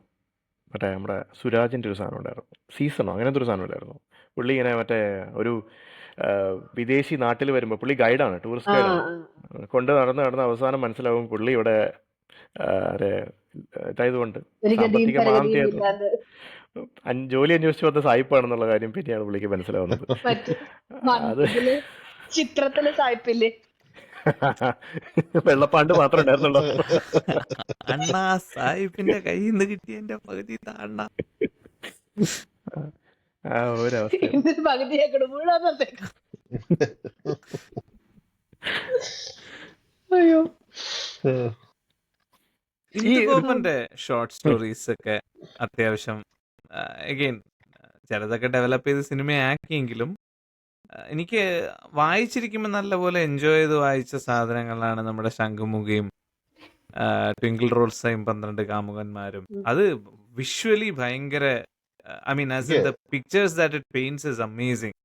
ട്വിങ്കിൾ റോസയും 12 ട്വിങ്കിൾ കാമുകന്മാരും. റോസ ഉം. അതിനകത്ത് ഒരു സീനുണ്ട്, ഈ കാൽപാദം വെള്ളത്തിലിട്ടിരിക്കുന്ന. വെള്ളത്തിത്തോട്ട് ഉം. അപ്പം ആ തുരുത്തിലെ എല്ലാ പരൽമീനും വന്ന് കൂടുന്നതും എനിക്കത് ഭയങ്കര visually almost Life of Pi സ്റ്റൈലിലാണ്. ചിലപ്പോ ഞാൻ കണ്ട It paints those pictures with words. മറ്റേ പിന്നെ അരുൾവായ്മൊഴിയിലെ പാതിവെന്ത ശരീരങ്ങൾ എന്ന് പറഞ്ഞൊരു സംഭവം ഉണ്ടായിരുന്നല്ലേ, ഒരു ഹൊററാണ്. എനിക്ക് ഓർമ്മയുണ്ട്. എന്തോ ഒരു തീപിടുത്തം എന്തോ നടന്നതിന്റെ, തീപിടുത്തം ഒരു നടക്കുന്നത്. റെയിൽവേ സ്റ്റേഷനിൽ ഇരിക്കുന്ന എന്തോ അല്ലേ? അല്ല, ഇതെന്താ സംഭവം എന്ന് വെച്ചാൽ ഇങ്ങനെ എല്ലാം നമ്മൾ അറിയാത്ത കുറേ സാധനങ്ങൾ പുള്ളിയുടെ കഥകളിലുണ്ട്.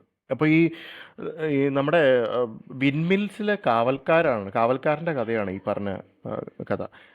അങ്ങനെയൊക്കെ നമ്മൾ ചിന്തിച്ചിട്ടുണ്ടാവില്ല. അപ്പോൾ വൂൾഫിൻ്റെ കാര്യം പറഞ്ഞാൽ ഒരു വേട്ടക്കാരൻ്റെ കഥ. നമ്മളങ്ങനെ വേട്ടക്കാരനെ അയാളുടെ വായന അയാളെപ്പറ്റി ആ വേട്ടയെ പറ്റിയുള്ള അനുഭവങ്ങളെ പറ്റി പുള്ളി പറയുന്നതൊക്കെ കേൾക്കുമ്പോൾ നമ്മളിതൊന്നും കേട്ടിട്ടില്ല. ഇന്ദുഗോപൻ്റെ പ്രത്യേകതയാണിത്. പുള്ളി എല്ലാ ഫീൽഡിലും എനിക്ക് തോന്നുന്നു പത്രപ്രവർത്തനമായിട്ടുള്ള പുള്ളിയുടെ ഒരു പാസ്റ്റ് ഇല്ലേ, പുള്ളിയുടെ എക്സ്പീരിയൻസ് ഇല്ലേ, പുള്ളിയുടെ കഥകൾ യൂസ് ചെയ്തിട്ടുണ്ട്. ഈ തുരുത്തുകളുടെ കാര്യം, ട്വിങ്കിൾ റോസയുടെ ആ ഭൂമികയില്ലേ, അതൊക്കെ ആർക്കും അറിയാത്ത കാര്യമാണ്. നമുക്കാകെ കവരടിച്ച് കിടക്കുന്ന കാര്യങ്ങൾ നമ്മൾ സിനിമയിൽ കണ്ടത് മാത്രം അറിയാം. ഇതിനകത്ത് ഇങ്ങനെ കുറേ അതായത് പുള്ളിക്കാരിക്ക് കുറേ ഫുഡ് ഉണ്ടാക്കിക്കൊണ്ടേ കൊടുക്കുന്നുണ്ട് അവൻ. അപ്പോൾ അങ്ങനെയുള്ള സാധനങ്ങളൊക്കെ വെച്ച് ഇങ്ങനെ ഉണ്ടാക്കാൻ പറ്റും എന്നുള്ള കാര്യമൊക്കെ നമുക്കറിയില്ല.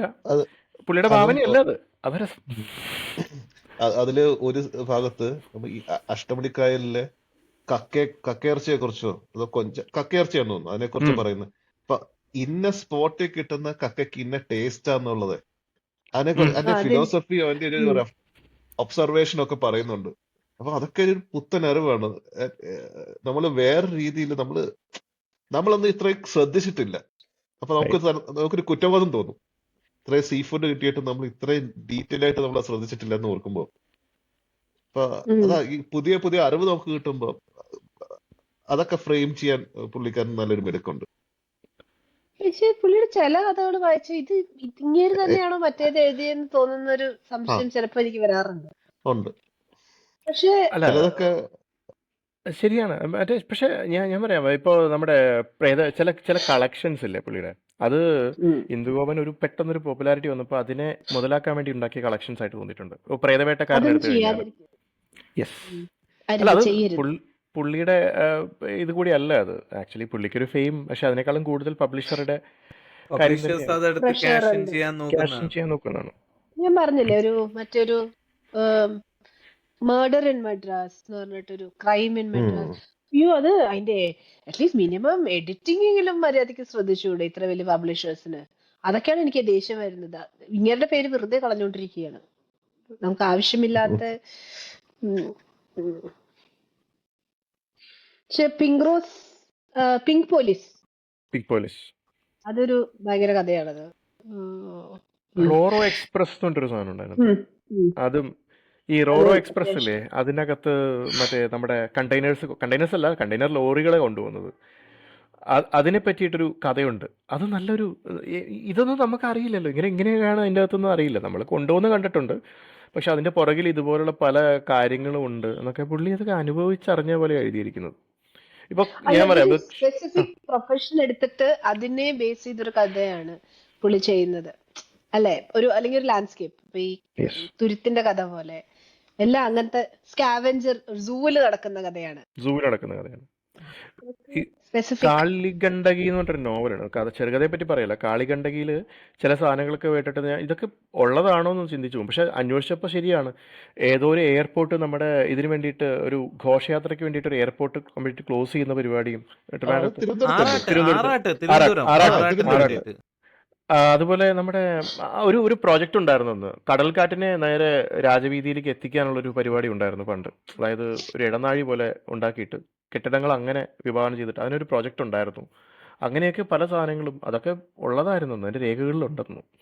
പിന്നെ ഏതൊരു മാളികയുണ്ട്, നേപ്പാൾ രാജകുടുംബത്തിന്റെ മാസക്കർ ഞാൻ കേട്ടിട്ട് പോലും ഉണ്ടായിരുന്നില്ല. ഞാനത് വായിച്ചു കഴിഞ്ഞിട്ടാണ് അത് പേപ്പറിൽ ആ വന്നതാണ് അത് പേപ്പറിൽ നമ്മൾ ആ വന്ന് ആക്ച്വലി കുറെ ദിവസം വന്നതാണ്, അതെ. ഒരു ഒരാഴ്ചയോളം. ഓർമ്മയില്ല അതിന്. എന്തോ ഒരു ബെറേറ്റ അല്ലേ, എന്തോ ഒരു കഥ, ഒരു ബുക്കല്ലേ വന്നേക്കണേ ഇപ്പൊ? അല്ല, ഒരു ബുക്ക് ഈ വന്നായിരുന്നു. കാളികണ്ടികയിൽ ഒരു കഥയായിരുന്നു അത്. ഇയാള് ആണോ? റിപ്പോർട്ടറായിട്ട് അവിടെ ചെല്ലുന്നത്. മീഡിയ ഭയങ്കര കൺട്രോൾഡ് ആയിരുന്നു ആ സമയത്ത് അവിടെ. ആ ഓക്കെ. ഒരു കഥയായിരുന്നു അത് എന്നാണ് പറയപ്പെടുന്നത്. പേപ്പറിലൊന്നും എനിക്ക് ഓർമ്മയില്ല, അതുകൊണ്ട് ഞാൻ വിശ്വസിച്ചു. ദീപേന്ദ്രൻ ആ ദേവയാനി എന്നാണ്. രാജ്ഞിയുടെ ആ, മകളുടെ അല്ല princess അല്ല ന്റെ അല്ല പേര്. പുള്ളിക്കാരന്റെ രാജകുമാരന്റെ കാമുകി. അവരെ കല്യാണം കഴിക്കാൻ സമ്മതിക്കാത്തോണ്ടാണ് കൂട്ടക്കൊല ചെയ്തു എന്നാണ് പറയുന്നത്. ഇത് വേറൊരു ആംഗിൾ ആട്ടോ. ഒരു കൂ ആയിരുന്നു ശരിക്കും. ഉം. ഉം. പിന്നെ ഇന്ദുഗോപൻ അഖിൽ കെ ധർമ്മജനല്ല, അഖിൽ കെ നീലച്ചടയൻ. നീലച്ചടയൻ വായിച്ചിട്ടുണ്ടോ? പിന്നെ കൃഷ്ണകുമാർ പറഞ്ഞിട്ടാണ് ഞാൻ വാങ്ങിച്ചത്. ഞാൻ ഇവരുടെ അടുത്താണ്, രേഖയുടെ അടുത്താണ് ഇവിടെ അടുത്ത് ഇല്ല, വായിച്ചിട്ടില്ല. വായിച്ചില്ല. വായിച്ചിട്ടില്ല. നല്ല രസമുള്ള കഥകളാണ്. അതും പുള്ളി എന്തോ JCB എന്തോ ഓപ്പറേറ്റ് ചെയ്യുന്ന ആളാണ്. അപ്പോൾ അതിന്റെ ഒരു സിംപ്ലിസിറ്റി ഉണ്ട് പുള്ളിയുടെ കഥകൾക്ക്. അത് +2 വരെ പഠിച്ചിട്ടുള്ളൂ പുള്ളി. പക്ഷെ അങ്ങനെ സംസാരിക്കുന്നൊക്കെ ഭയങ്കര നല്ല നല്ല രസം. പുള്ളിയുടെ സംസാരം കമ്പാരിസൺസ് ആണ്, നല്ല സിമിലീസ് ആണ്. ഈ മറ്റേ അതിൽ ഞാനിങ്ങനെ ബുക്കിൽ എത്താൻ കാരണം ബെന്യാമിൻ എഴുതിയ ഒരു ഫേസ്ബുക്ക് പോസ്റ്റാണ്. അതിനകത്ത് ഒരു മുണ്ട് നനയ്ക്കുന്ന ഒരു സീനുണ്ട്, പുള്ളി മുണ്ട് അലക്കുന്ന ഒരു സീൻ. അതായത് വീശുവല പോലെ കോരിയെടുത്ത് മറ്റേ എറിഞ്ഞിട്ടാണ് പുള്ളി ആറ്റിലേക്ക് എറിഞ്ഞിട്ട് അത് അലക്കുന്നതിനെ പറ്റിയിട്ടൊക്കെ അങ്ങനെ കുറേ സിമിലീസ് ഉണ്ട്. ഏതോ സൂര്യന് അയല് തൂകാനിട്ട പോലെ, അയൽ ഉണക്കാനിട്ട പോലെ ഉണങ്ങാത്ത പോലെ ഇരിക്കുന്ന സൂര്യൻ എന്നൊക്കെ പറഞ്ഞു. അങ്ങനെ കുറേ സാധനങ്ങളുണ്ട് അതിനകത്ത്. പക്ഷെ അതിൽ ആ മറ്റേ പോലീസുകാരന്റെ കഥ ഇറ്റ് വാസ് വെരി ഡാർക്ക്. നരവേട്ട. അത് സിനിമയാകാൻ എന്തോ ചാൻസ് ഉണ്ട്, ഒരു സാധനമാണത് നരവേട്ട എന്ന് പറഞ്ഞിട്ട്. അതിനെപ്പറ്റി എന്തോ ഡിസ്കഷൻ നടക്കുന്നുണ്ടായിരുന്നു, അറിയില്ല അതിന്റെ എന്തായി പ്രോഗ്രസ് എന്നുള്ള കാര്യം. ഒരു പോലീസുകാരനെ ഹണ്ട് ചെയ്യുന്ന കഥ. പക്ഷെ നമുക്ക് എന്താ സംഭവം എന്ന് വെച്ചാൽ ഈ കഥ ഇങ്ങനെ എക്സ്പ്ലെയിൻ ചെയ്ത് വരുന്നത് അതിന്റെ ആ കോഴ്സിലാണ്. ഈ പറഞ്ഞ പോലെ ക്യാരക്ടേഴ്സിനെ എസ്റ്റാബ്ലിഷ് ചെയ്യുന്നതും ഒക്കെ അത് നല്ല രസമാണ്. അതിന്റെ ഒരു നാലുപേര് ചേർന്നുള്ള കോൺവെർസേഷനിലാണ് എല്ലാം ഡെവലപ്പ് ചെയ്തു വരുന്നത്. പിന്നെ ഇതിന്റെ നീലച്ചടയൻ എന്നുള്ള കഥ, അതിനകത്ത് ഉള്ള ക്യാരക്ടേഴ്സൊക്കെ ഇതുപോലെ ഒരു പുള്ളിക്കാരിനെ trying to take advantage of a lady. അപ്പോൾ അത് ഒരാളുടെ റിലേറ്റീവാണ്, എനിക്ക് തോന്നുന്നത് അവരുടെ ക്ലോസ് റിലേറ്റീവാണ് ഈ പറഞ്ഞ ആൾക്കാരുടെ. ആ കഥയുടെ എൻഡിങ് ആംബുലൻസ് ഡ്രൈവറോ അങ്ങനെ എന്തോ ആണ്. ആ കഥയുടെ ending it came out of the blue. പക്ഷെ അത് വരുമായിരുന്നു, കഥയുടെ ടൈറ്റിൽ വായിക്കുമ്പോൾ തന്നെ നമുക്ക് മനസ്സിലാവും. ഇത് ടൈറ്റിൽ സ്റ്റോറിയാണ് നീലച്ചടയൻ. അനുപൊന്ന് വായിക്കുന്നത് നന്നായിരിക്കും, നല്ല ഡാർക്ക് സാധനമാണ്. മീൻസ് കുറേയൊക്കെ ഡാർക്കായിട്ടുള്ള കഥകളാണ്. ഫസ്റ്റ് കഥ മാത്രമാണ് ഒരു ഇച്ചിരി ഒരു ലൈറ്റ് ആയിട്ടുള്ള, പക്ഷെ അത് ആ തെയ്യത്തിന്റെ തീമാണ്. മറ്റേ ഭൂമി ടൈറ്റിൽ സ്റ്റോറിയുടെ ഏകദേശം സെയിം തീമാണ്. കാരണം ഇവരൊക്കെ കണ്ണൂർ ബേസ് ചെയ്തിട്ടുള്ള ആളുകളല്ലേ കൂടുതൽ പേരും, ജിൻഷയും ഇവരൊക്കെ. അപ്പൊ അതുകൊണ്ടാണ് ഒരു തെയ്യം ഒരു തീമായിട്ട് കഥകളിൽ വരുന്നത്. ഒട നല്ലതാണ്. അതുപോലെ ഒരു കണ്ണൂർ ലോബി ഉണ്ട്, ഒരു പാലക്കാട് ലോബി ഉണ്ട്.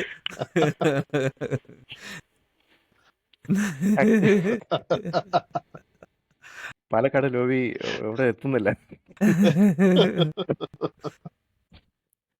എനിക്ക് ഈ ഒട വായിച്ചപ്പോഴും അതുപോലെ ഈ പറഞ്ഞ പോലെ എന്തായാലും കഥയുടെ പേര് എനിക്ക് ഓർമ്മയില്ല, അഖിൽ എഴുതിയ തെയ്യത്തിന്റെ കഥ വായിച്ചപ്പോഴും ഓർമ്മ വന്നത് നമ്മുടെ എനിക്ക് തോന്നുന്നത് ബിപിൻ ദാസിന്റെ വായിച്ചിട്ടില്ല ഞാൻ. CB ബാലകൃഷ്ണന്റെ ഒരു കഥ, അനാഹിയല്ല വേറൊരെണ്ണുണ്ട്, പേരെന്തായിരുന്നു മറന്നുപോയി. വെളിപാടിന്റെ പുസ്തകം വാങ്ങിയിട്ട് അതൊരു നോവലല്ലേ. പക്ഷെ ഇതുപോലെ തന്നെ CB ബാലകൃഷ്ണന്റെ ബുക്കാണ് വരൂ ദൈവമേ വരൂ എന്ന് പറഞ്ഞിട്ടൊരു സാധനമുണ്ട്. അത് ഇതുപോലെ ഒരു തെയ്യം കലാകാരന്റെ സാധനമാണ്. നോട്ട് ചെയ്ത് വെക്കട്ടെ, ഒരുപാട് പേരുകൾ വന്നുപോയി. ഓക്കെ, പിന്നെ എന്തായിരുന്നു നമ്മുടെ അടുത്ത ഓതർ ആരായിരുന്നു? പിന്നെ ഹരീഷിന്റെ ആദം വായിച്ചിട്ടുണ്ടോ? നമ്മുടെ ജല്ലിക്കെട്ടിന്റെ ഒറിജിനൽ സ്റ്റോറി മാവോയിസ്റ്റ് ഒക്കെ അതിനകത്തായിരുന്നു. പുതിയ ക്രോപ്പ് ഓഫ് ഓതേഴ്സിൽ ഞാൻ അങ്ങനെ ഒരുപാട് ഷോർട്ട് സ്റ്റോറീസ് വളരെ ഈ ഹൊറർ ആണെങ്കിൽ മാത്രമേ ഞാൻ ആക്ച്വലി പിടിച്ചിട്ടുള്ളൂ, അല്ലാണ്ടുള്ളതൊക്കെ എന്റെ കയ്യിൽ നിന്ന് വഴുതി പോയിട്ടുണ്ട്. ഈ ചുരുളി ഇറങ്ങിയപ്പോൾ ചുരുളിയുടെ കഥ ബേസ്ഡ് ഓൺ കളികമിനാറിലെ കുറ്റവാളികളാന്ന് പറഞ്ഞിട്ട് ഞാൻ ആദ്യം വായിച്ചത് വിനോയ് വിനോയ് തോമസ്. അല്ലായിരുന്നു അത് ഉം. വിനോയ് തോമസ് അല്ല. വിനോയ് അപ്പൊ ഞാൻ വിനോയ് വായിച്ചിട്ടാണ് പിന്നെ മറ്റേ വിനോയ് തോമസ് വായിച്ചിട്ടാണ് പിന്നെ എസ് ഹരീഷിലേക്ക് എത്തുന്നത്. ഉം, അപ്പോൾ ഉം, കളികമിനാറിലെ കുറ്റവാളികൾ മുള്ളരഞ്ഞാണത്തിലാണുള്ളത്. അപ്പൊ ഉം. മുള്ളരഞ്ഞാണം വായിച്ചു. രക്ഷയില്ലാത്ത കഥകളായിരുന്നു. അത് കഴിഞ്ഞ് അതിൽ മുള്ളരഞ്ഞാണം ടൈറ്റിൽ സ്റ്റോറി തന്നെ നല്ലൊരു കഥയാണ്. എന്റെ കയ്യിൽ അതൊന്ന് ഇരിപ്പുണ്ട്, ഞാൻ ഇതുവരെ വായിച്ചില്ല. ടൈറ്റിൽ സ്റ്റോറിയും തുടക്കം തന്നെ. കളികമിനാറിലെ കുറ്റവാളികൾ ശരിക്കും സാധാരണ ഒരു കഥയാണ്. ഉം. അതായത് സാധാരണ കഥ എന്ന് വെച്ചാൽ അതിനകത്ത് ഇതുപോലെ ഏലിയൻസും ഏലിയൻ സംഭവമൊന്നും ഒന്നും ഇല്ല. ചേർത്തിട്ടില്ല. ഉം, നല്ലൊരു നന്നായിട്ട് എടുത്തേക്കണേ. ഷാജീവനും ക്യാരക്ടേഴ്സൊക്കെ അതൊക്കെ തന്നെയാണ്. ഉം. അതില് അവർ വന്നു പെടുന്ന സ്ഥലങ്ങളും അതിനകത്ത് പറയുന്ന കുറെ കാര്യങ്ങളും ഒക്കെ അതിനകത്തുണ്ട്. പക്ഷെ അതിനകത്ത് ഈ പറഞ്ഞ പോലെ ഏലിയൻസിനെയും മറ്റേ ഫാന്റാസ്റ്റിക്കൽ എലമെന്റ്സ് മിക്സ് ചെയ്തിട്ടാണ് സംഭവം കൊണ്ടുപോയിരിക്കുന്നത്. പിന്നെ അതേപോലെ വേറെ ഒരെണ്ണമാണ് രാമച്ചി. ഇദ്ദേഹത്തിന്റെ ഇത് വായിച്ച് ഇഷ്ടപ്പെട്ടിട്ടാണ് രാമച്ചി വായിച്ചത്. രാമച്ചി അവാർഡ് കിട്ടിയതാണ്. നോവലല്ലേ അത്? അല്ല, അത് ചെറുകഥാ സമാഹാരമാണ്. ചെറുതാണ്. ഉം, അതിൽ രാമച്ചി നല്ലൊരു ചെറുകഥയാണ്. അതായത് ഉം. ഒരു ആദിവാസി യുവതി, പുള്ളിക്കാരി ഗർഭിണിയാണ്, ഹസ്ബൻഡ് ഉണ്ട് കൂടെ. അവരെ കാടിനകത്തൂടെ നടക്കുന്ന ഒരു യാത്രയാണത്. പുള്ളിക്കാരിക്ക് പുള്ളി അവസാനം പ്രസവിക്കുന്നുണ്ട്. പക്ഷെ അതാ കഥ അത് പോകുമ്പോഴല്ലോ നമുക്ക് അതിനകത്ത് കാണിക്കുന്ന പല സസ്യങ്ങളും ഇത് മറ്റേ അവരെ പ്രയോഗങ്ങളൊക്കെ ഉണ്ടല്ലോ. നമുക്കത് അറിയില്ലെങ്കിലും കുഴപ്പമില്ല, നമ്മളതങ്ങ് വായിച്ചിരുന്നു പോകും. നല്ല രസമാണ് ആ ലാംഗ്വേജും കാര്യങ്ങളൊക്കെ. ചില മരങ്ങളുടെ പേരൊക്കെ കേട്ടാൽ നമുക്ക് അറിയില്ല, നമ്മൾ കേട്ടിട്ട് പോലുമില്ല. കാരണം ഇവർക്ക് അത്രയധികം അതിനെപ്പറ്റിയുള്ള അറിവുണ്ട്. അവരുടെ പോയിന്റ് ഓഫ് വ്യൂ ആണ് കഥ പോകുന്നത്. അവരുടെ ഹോമാണ് കാട്, നമ്മുടെ ഹോമാണ്. പക്ഷെ നമ്മൾ ഒരുപാട് ദൂരെയാണ് നമ്മുടെ ഹോമിൽ നിന്ന് തോന്നിപ്പോവും. അങ്ങനത്തെ ഒരു കഥയാണ്. പിന്നെ ഒരെണ്ണമാണ് തുഞ്ചൻ ഡയറ്റ്. ഈ തുഞ്ചൻ ഡയറ്റ് ഉണ്ടല്ലോ, വളരെ ഇൻട്രസ്റ്റിംഗ് ആയിട്ടൊരു പ്രിമൈസാണ്. അതായത് ഒരു ടീം ഓഫ് അധ്യാപകർ സിലബസ് ഇടുന്നതാണ്. അടുത്ത കൊല്ലത്തേക്കുള്ള സിലബസ് ഇടുന്നൊരു കഥയാണ്. അവർ തമ്മിലുള്ള കോൺഫ്ലിക്റ്റുകൾ, അവരുടെ പൊളിറ്റിക്സ്, അങ്ങനെയുള്ള സാധനങ്ങളാണ് അതിനകത്ത് വരുന്നത്. അവർ എന്തൊക്കെ പാഠഭാഗങ്ങൾ ഉൾപ്പെടുത്തണം എന്നൊരു ഒരു കോൺഷ്യൻസ് എത്തുന്നില്ല. അതാണ് കഥ. അതും രസമുള്ളൊരു സാധനമാണ്. അപ്പോൾ ഈ രണ്ടെണ്ണം ചിന്തിക്കാത്തൊരു കാര്യമാണ് ഒരു നമ്മൾ എങ്ങനെയാണ് നമ്മുടെ ബുക്കുകൾ, നമ്മൾ പഠിച്ച ബുക്കുകളില് എന്തൊക്കെ ഇൻക്ലൂഡഡ് ആണ്, എന്തൊക്കെ എക്സ്ക്ലൂഡഡ് ആണ്, അതിൽ വരുന്ന പൊളിറ്റിക്സിനെ കുറിച്ചൊന്നും നമ്മൾ ഒരിക്കലും ചിന്തിച്ചിട്ടില്ല. പക്ഷെ ഇന്നത്തെ കാലത്ത് ഇറ്റ്സ് എ ബിഗ് ഇപ്പൊ ശരിക്കും നമ്മൾ വലിയ കോൺവെർസേഷൻസ് നടക്കുന്നത് സോഷ്യൽ മീഡിയയുടെ ഭാഗമായിട്ട്. എന്തിന് ഈ പാഠഭാഗങ്ങൾ നമ്മൾ ഇൻക്ലൂഡ് ചെയ്തു, എന്തിന് ഇത് പാഠഭാഗങ്ങൾ വേണ്ടാന്ന് വെച്ചു. It's A reflection on society അല്ലേ ശരിക്കും പറഞ്ഞു കഴിഞ്ഞാൽ. നമ്മളൊക്കെ പഠിച്ചത് കുറച്ചും കൂടി ഒരു ലിബറൽ ആയിട്ടുള്ള കുറെ കാര്യങ്ങൾ നമ്മൾ പഠിച്ചിട്ടുണ്ട്. ഇൻട്രസ്റ്റിംഗ് കോൺവെർസേഷൻ ആണ്. എന്താ ബുക്കിന്റെ പേര് പറയാമോ ഒന്ന്? ഇത് രാമച്ചി ബൈ വിനോയ് തോമസ്. രാമച്ചി, മുള്ളരഞ്ഞാണം, അതിനോട് വിനോദ് തോമസ് ആണ്. ഈ പറഞ്ഞ കാര്യം പറഞ്ഞപ്പോഴാണ് ഞാൻ ഒരു കാര്യം ഓർക്കുന്നത്. പണ്ട് ഒരു മലയാളം പാഠാവലിയില്ല, +2 പഠിക്കേണ്ടായിരുന്ന ഒരു കഥയാണ്. മോഡൽ എന്നാണ് കഥയുടെ പേര്. പൊൻകുന്നം വർക്കി എഴുതിയ കഥയാണ്. പൊൻകുന്നം വർക്കിയുടെ വേറെ ഫേമസ് കഥകളൊക്കെ ഉണ്ട്, ശബ്ദിക്കുന്ന കലപ്പ, അങ്ങനത്തെ കുറേ കഥകളൊക്കെ ഉണ്ട്. പക്ഷെ ഇതെന്താ കഥ എന്ന് വെച്ചാൽ, CP ഫ്രാൻസിസ് എന്ന നാട്ടിലെ ഒരു തയ്യൽക്കാരനാണ്. ഈ കഥ ഇറങ്ങിയ കാലഘട്ടവും പ്രസക്തമാണ്. CP ഫ്രാൻസിസ് നല്ല അടിപൊളി തയ്യൽക്കാരനാണ്. പുള്ളി ഷർട്ട് തയ്ച്ചു കൊടുക്കാൻ മിടുക്കനാണ്. ആ നാട്ടിലെ ഷർട്ട് ഫാഷൻ ആകുന്നേ ഉള്ളൂ. എല്ലാവരും ഇതായിട്ടാണ് നടക്കാറ്. മറ്റേ തോർത്ത് മിക്കവാറും എല്ലാവരുടെയും സാധാരണക്കാരുടെ ഡ്രസ്സിൽ തോർത്ത് ഒരൊറ്റ കൊണ്ട് മാത്രമേ ഉണ്ടാവുള്ളൂ. അതിലൊരാൾക്ക് ഷർട്ട് വേണമെന്ന് ആഗ്രഹമുണ്ടായിരുന്നു. പുള്ളിയെ പോയിട്ട് പുള്ളിയുടെ സ്വരുക്കൂട്ടിയ പൈസയും വെച്ചിട്ട് ചെല്ലുവാണ്, അപ്പോൾ എനിക്കിങ്ങനെ ഷർട്ട് തയ്ക്കണം. അപ്പോൾ ഇയാൾ അളവൊക്കെ എടുത്ത് ഷർട്ട് തയ്ച്ച് കൊടുക്കുമ്പോൾ ആ ഷർട്ട് ഇയാൾക്ക് ഇഷ്ടപ്പെടുന്നില്ല. അത് ഇടുമ്പോഴുള്ള ഇറുക്കം, അങ്ങനെയുള്ള ഭാഗങ്ങളൊക്കെ പറയുന്നുണ്ട് പുള്ളി. ബുദ്ധിമുട്ടാണ്, അത് കയറുന്നില്ല. പക്ഷെ തയ്യൽക്കാരൻ പറയുന്നു ഇത് നിങ്ങൾക്ക് പറ്റിയ മോഡലാണ്, നിങ്ങൾക്ക് ഇതാണ് ചേരുള്ളൂ. അപ്പോൾ അയാൾ പറഞ്ഞു എനിക്ക് വേണ്ട, എനിക്ക് ഇറുക്കമുള്ള സാധനം ഇട്ട് നടക്കേണ്ട കാര്യമില്ല. എന്നിട്ട് പുള്ളി അത് ചുട്ടി കുട്ടികളുടെ മുഖത്ത് എറിഞ്ഞിട്ട് ഇയാൾ പോകുന്നു. ഈ കഥ ശരിക്കും പറഞ്ഞാൽ നമ്മുടെ CP രാമസ്വാമി അയ്യരുടെ ഭരണമില്ലേ, അടിച്ചേൽപ്പിച്ചിട്ടില്ലേ, അതിനെ ബേസ് ചെയ്തിട്ടൊരു കഥയായിരുന്നു. അത് ബാൻഡായിരുന്നു ആ സമയത്ത്. ഓക്കെ, ആ കഥ നമുക്ക് പഠിക്കാനുണ്ടായിരുന്നു. അത് അലിഗറിയാണ്. ഇങ്ങനെ കുറെ model. That reminds me of a story I read somewhere. സംഭവം എന്താന്ന് പറഞ്ഞു കഴിഞ്ഞാൽ, ഒരാള് is quite old as in retirement ഏജിനടുത്തെത്തി. അപ്പോൾ ഇയാൾക്ക് ഭയങ്കര തലവേദന കുറേ ദിവസമായിട്ട്. തലവേദന അങ്ങനെ മാറുന്നില്ല. അപ്പോൾ ഇയാള് പോയി ഡോക്ടറിനെ പോയി കാണും. അപ്പോൾ ഡോക്ടർ പറയാണ്, this is A very unique situation. സംഭവം എന്താന്ന് പറഞ്ഞു കഴിഞ്ഞാൽ പുള്ളിയുടെ ബോഡിയിൽ വരുന്ന ചില മാറ്റങ്ങൾ കാരണം പുള്ളിയുടെ സ്പൈനിന്റെ അടിയിൽ പുള്ളിയുടെ ടെസ്റ്റിക്കിൾസ് പ്രഷർ എക്സേർട്ട് ചെയ്തിട്ട് അത് ഇവിടെ തലയുടെ മുകളിൽ പ്രഷർ എക്സേർട്ട് ചെയ്യുന്നതാണ്. അപ്പോൾ you will have to be castrated, there is no other way, otherwise you will have to live with this എന്ന് പറയും. അപ്പോൾ പുള്ളി he's extremely scared because his manliness is being removed. പക്ഷെ പുള്ളി അവസാനം വീട്ടിൽ പോയി ഭാര്യ അടുത്തും മക്കളുടെ അടുത്തും ഒക്കെ സംസാരിക്കുക. അപ്പോൾ എല്ലാവരും പറയും, see what is more important, your quality of life is more important. So if that is the case you should do this. അതിന് അവസാനം പുള്ളി പോയി ഇത് റിമൂവ് ചെയ്യും, ടെസ്റ്റിക്കിൾസ് റിമൂവ് ചെയ്യും. അപ്പം കഴിഞ്ഞ് പറഞ്ഞ പോലെ തന്നെ is extremely comes out extremely light. പുള്ളിക്ക് യാതൊരു സ്ട്രെസ്സും ഇല്ല, ഒന്നുമില്ല, പുള്ളി തലവേദനയില്ല, വളരെ ചിയർഫുൾ ആണ്. അപ്പോൾ പുള്ളിക്കാരിക്കും ഓക്കെ എന്നാലും ഇന്ന് പോയിട്ട് കുറച്ച് ഡ്രസ്സൊക്കെ എടുത്തുനിന്ന് സ്പ്ലർജ് ചെയ്ത് കളയാം എന്ന് പറഞ്ഞിട്ട് പുള്ളി ഒരു കടയിൽ പോകും, തയ്യക്കടയിൽ പോകും. തയ്യക്കടയല്ല, ഒരു റെഡിമെയ്ഡ് സ്റ്റോറിൽ പോകും. റെഡിമെയ്ഡ് സ്റ്റോറിൽ പോയിട്ട് ആദ്യം പുള്ളി ഷർട്ട് എടുക്കാൻ പറയും. ഏതാ സൈസ് എന്ന് പറയും. അപ്പോൾ പറയും മീഡിയം എന്ന് പറയും. ഞാൻ പറയും, സർ നിങ്ങൾ എല്ലിട്ട് നോക്കും, എക്സ്ട്രീംലി കംഫർട്ടബിൾ ആയിരിക്കും. എനിക്ക് ഈ മറ്റേ അവിടുത്തെ സെയിൽസ്മാൻ പറയും, എനിക്ക് 30 കൊല്ലത്തെ എക്സ്പീരിയൻസ് ഉണ്ട്, ഞാൻ പറയുകയാണ് നിങ്ങൾ ഈ മീഡിയം ഇടാതെ എല്ലിടാൻ പറയും. അപ്പോൾ ഇയാൾ എൽ ഷർട്ട് ഇടും. എൽ ഷർട്ട് ഇട്ടപ്പം it looks much better, it looks much comfortable തന്നെ. അത് കഴിഞ്ഞിട്ട് അതുപോലെ പാൻസും പുള്ളിയുടെ സൈസും അങ്ങനെ. അവസാനം പുള്ളി അണ്ടർവെയർ സെലക്ട് ചെയ്യും. അപ്പോൾ പറയും, സർ ഈ സൈസ് സാറിന് പ്രശ്നമാണ്. അതെന്താ സർ, എനിക്ക് 30 കൊല്ലത്തെ എക്സ്പീരിയൻസ് ഞാൻ പറയാം, ഈ സൈസ് അണ്ടർവെയർ ഇട്ട് കഴിഞ്ഞാൽ അത് ഭയങ്കര ടൈറ്റ് ആണ്. It will make your testicles apply pressure at the bottom of your spine and cause you headache.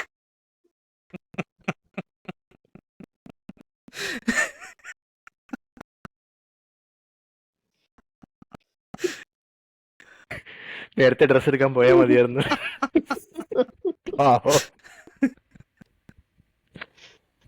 This is why you shouldn't be shopping online. കടയിൽ പോയി ഷോപ്പിംഗ് ചെയ്യണം. പക്ഷെ ഇങ്ങനെ പറയുന്ന സെയിൽസ്മാരെ കിട്ടുമോ? എവിടെയില്ല. ഇത്ര എക്സ്പീരിയൻസ് ഉള്ള സെയിൽസ്മാരെ ഒരിക്കലും സെയിൽസ്മാരെ നിൽക്കില്ലല്ലോ 30 വരെ. അതെ, സത്യം. പിന്നെ അത് കഴിഞ്ഞിട്ട് ബുക്സിൽ വേറെ I think one thing I want to talk about is fan fiction. നമ്മുടെ ഇൻഫോസിസിൽ നമ്മുടെ കൊണ്ടുവന്ന മൃദുൽ എഴുതിയ 2 പുസ്തകങ്ങളുണ്ട്. പാതി മുറിഞ്ഞ ടിക്കറ്റുകളും പിന്നെ ഫാൻ സ്റ്റോക്കീസും. രണ്ടും പുള്ളി ഈ സിനിമയിൽ നമുക്ക് ഇഷ്ടപ്പെട്ട കുറെ ക്യാരക്ടേഴ്സും കുറച്ച് സിറ്റുവേഷൻസും എടുത്തിട്ട് പുള്ളി എഴുതിയിരിക്കുന്നതാണ്. അതിൽ ഒരെണ്ണം മണിച്ചിത്രത്താഴിൻ്റെ ഒരു പാർട്ടുണ്ട്. That was extremely creepy. പിന്നെ ചിലതൊക്കെ വളരെ വളരെ ലിബറേറ്റിംഗ് ആണ്, ചിലത് എക്സ്ട്രീംലി നമ്മളെ ഹേർട്ട് ചെയ്യുന്നുണ്ട്. നല്ല കോമ്പിനേഷൻ. രണ്ടും പബ്ലിഷ്ഡ് ആണ്. പാതി മുറിഞ്ഞ ടിക്കറ്റുകൾ, ഫാൻ സ്റ്റോക്കീസ്. ദൃശ്യത്തിന്റെ ഒരു കഥയുണ്ട്. ആക്ച്വലി നമ്മൾ ഒരിക്കലും ഈ പറഞ്ഞ സിനിമ ഏതാന്നറിയില്ല. Characters and then you go and അപ്പം നമ്മൾ ക്യാരക്ടറിൽ നിന്ന് നമ്മൾ കുറച്ച് ഗസ് ചെയ്യണം. പിന്നെ ചിലതിൽ വളരെ പോപ്പുലർ ആയിട്ടുള്ള സാധനത്തിൽ ക്യാരക്ടർ ഹൈഡ് ചെയ്യുന്നുണ്ട് അവസാനം വരെ. ക്രോസ് ഓവേഴ്സ് ഉണ്ട്. അതായത് 2-3 സിനിമകളിലെ പോപ്പുലർ പടങ്ങളിലെ ക്യാരക്ടേഴ്സ് ക്രോസ് ഓവേഴ്സ് കാണാം. ലൈക്ക് നമ്മുടെ ഡെന്റിസ്റ്റിന്റെ കഥയില്ലേ, അതായത് UK കണ്ട് ചെല്ലുന്ന അങ്ങനെ സാധനങ്ങളുണ്ട്. ഞാൻ പറയാൻ പറ്റില്ല, ഫാൻ സ്റ്റോക്കീസിലുള്ളതാണ്. പിന്നെ ഒരെണ്ണം വളരെ ഇൻട്രസ്റ്റിംഗ് ആയിട്ടൊരു ക്യാരക്ടർ. ആ ക്യാരക്ടർ, ചില ക്യാരക്ടേഴ്സ് ഒക്കെ രക്ഷപ്പെട്ടു എന്ന് അറിയുമ്പോൾ നമുക്ക് ഭയങ്കര സന്തോഷം തോന്നുന്ന സംഭവമുണ്ട്. അതായത് നമ്മൾ ഇഗ്നോർ ചെയ്ത ചില ക്യാരക്ടേഴ്സ് ഉണ്ടല്ലോ, പോകാൻ പറയാന്ന് പറഞ്ഞിട്ട് ഒരു ക്ലൂ അതിലുണ്ട്. ഉണക്കപ്പരിവാ അത് ഞാൻ പറയുന്നില്ല. അതങ്ങനത്തെ ചില ക്യാരക്ടേഴ്സ് ഒക്കെ രക്ഷപ്പെട്ടു എന്ന് പറയുമ്പോൾ അത് നമ്മൾ ഈ കഥ വായിച്ച് അവസാനം എത്തുമ്പോഴാണ് ഇത് ലെവനായിരുന്നു എന്നൊരു ഫീലിംഗ് വരും. ഞാൻ പറയുന്നത് ഏറ്റവും മലയാളത്തിലെ ഏറ്റവും എനിക്ക് തോന്നുന്നു വേറെ ആരും ഫാൻ ഫിക്ഷൻ എഴുതി കണ്ടിട്ടില്ല. ചിലപ്പോൾ ഉണ്ടാവുമായിരിക്കും, പക്ഷെ എനിക്ക് തോന്നുന്നു മൃദുലാണ് അതിൻ്റെ ഒരുപക്ഷെ തലതൊട്ടപ്പൻ രണ്ട് ബുക്ക് ഇറങ്ങി. താജ്മഹലിന്റെ ടിക്കറ്റുകൾ ഫേസ്ബുക്ക് പോസ്റ്റ് ആയിട്ട് വന്നിരുന്നതാണോ പണ്ട്? അത് കുറെ അല്ലേ കഥകൾ ഫേസ്ബുക്കായിട്ട് വന്നിരുന്നു, അല്ലേ? വന്നിട്ടുണ്ടായിരുന്നു. പുള്ളിയുടെ എനിക്കിത് ബ്ലോഗിലും ഉണ്ടായിരുന്നു. ഇൻഫി ബ്ലോഗ്സിൽ വെച്ചെന്തോ അല്ലേ പുള്ളി തുടങ്ങിയത്. അതെ. ആക്ച്വലി ഒരു നിങ്ങള് മറ്റേ സജീവ് എടത്താടൻ എന്ന് പറഞ്ഞിട്ട് സജീവ് എടത്താടൻ ആ കൊടകരപുരാണം.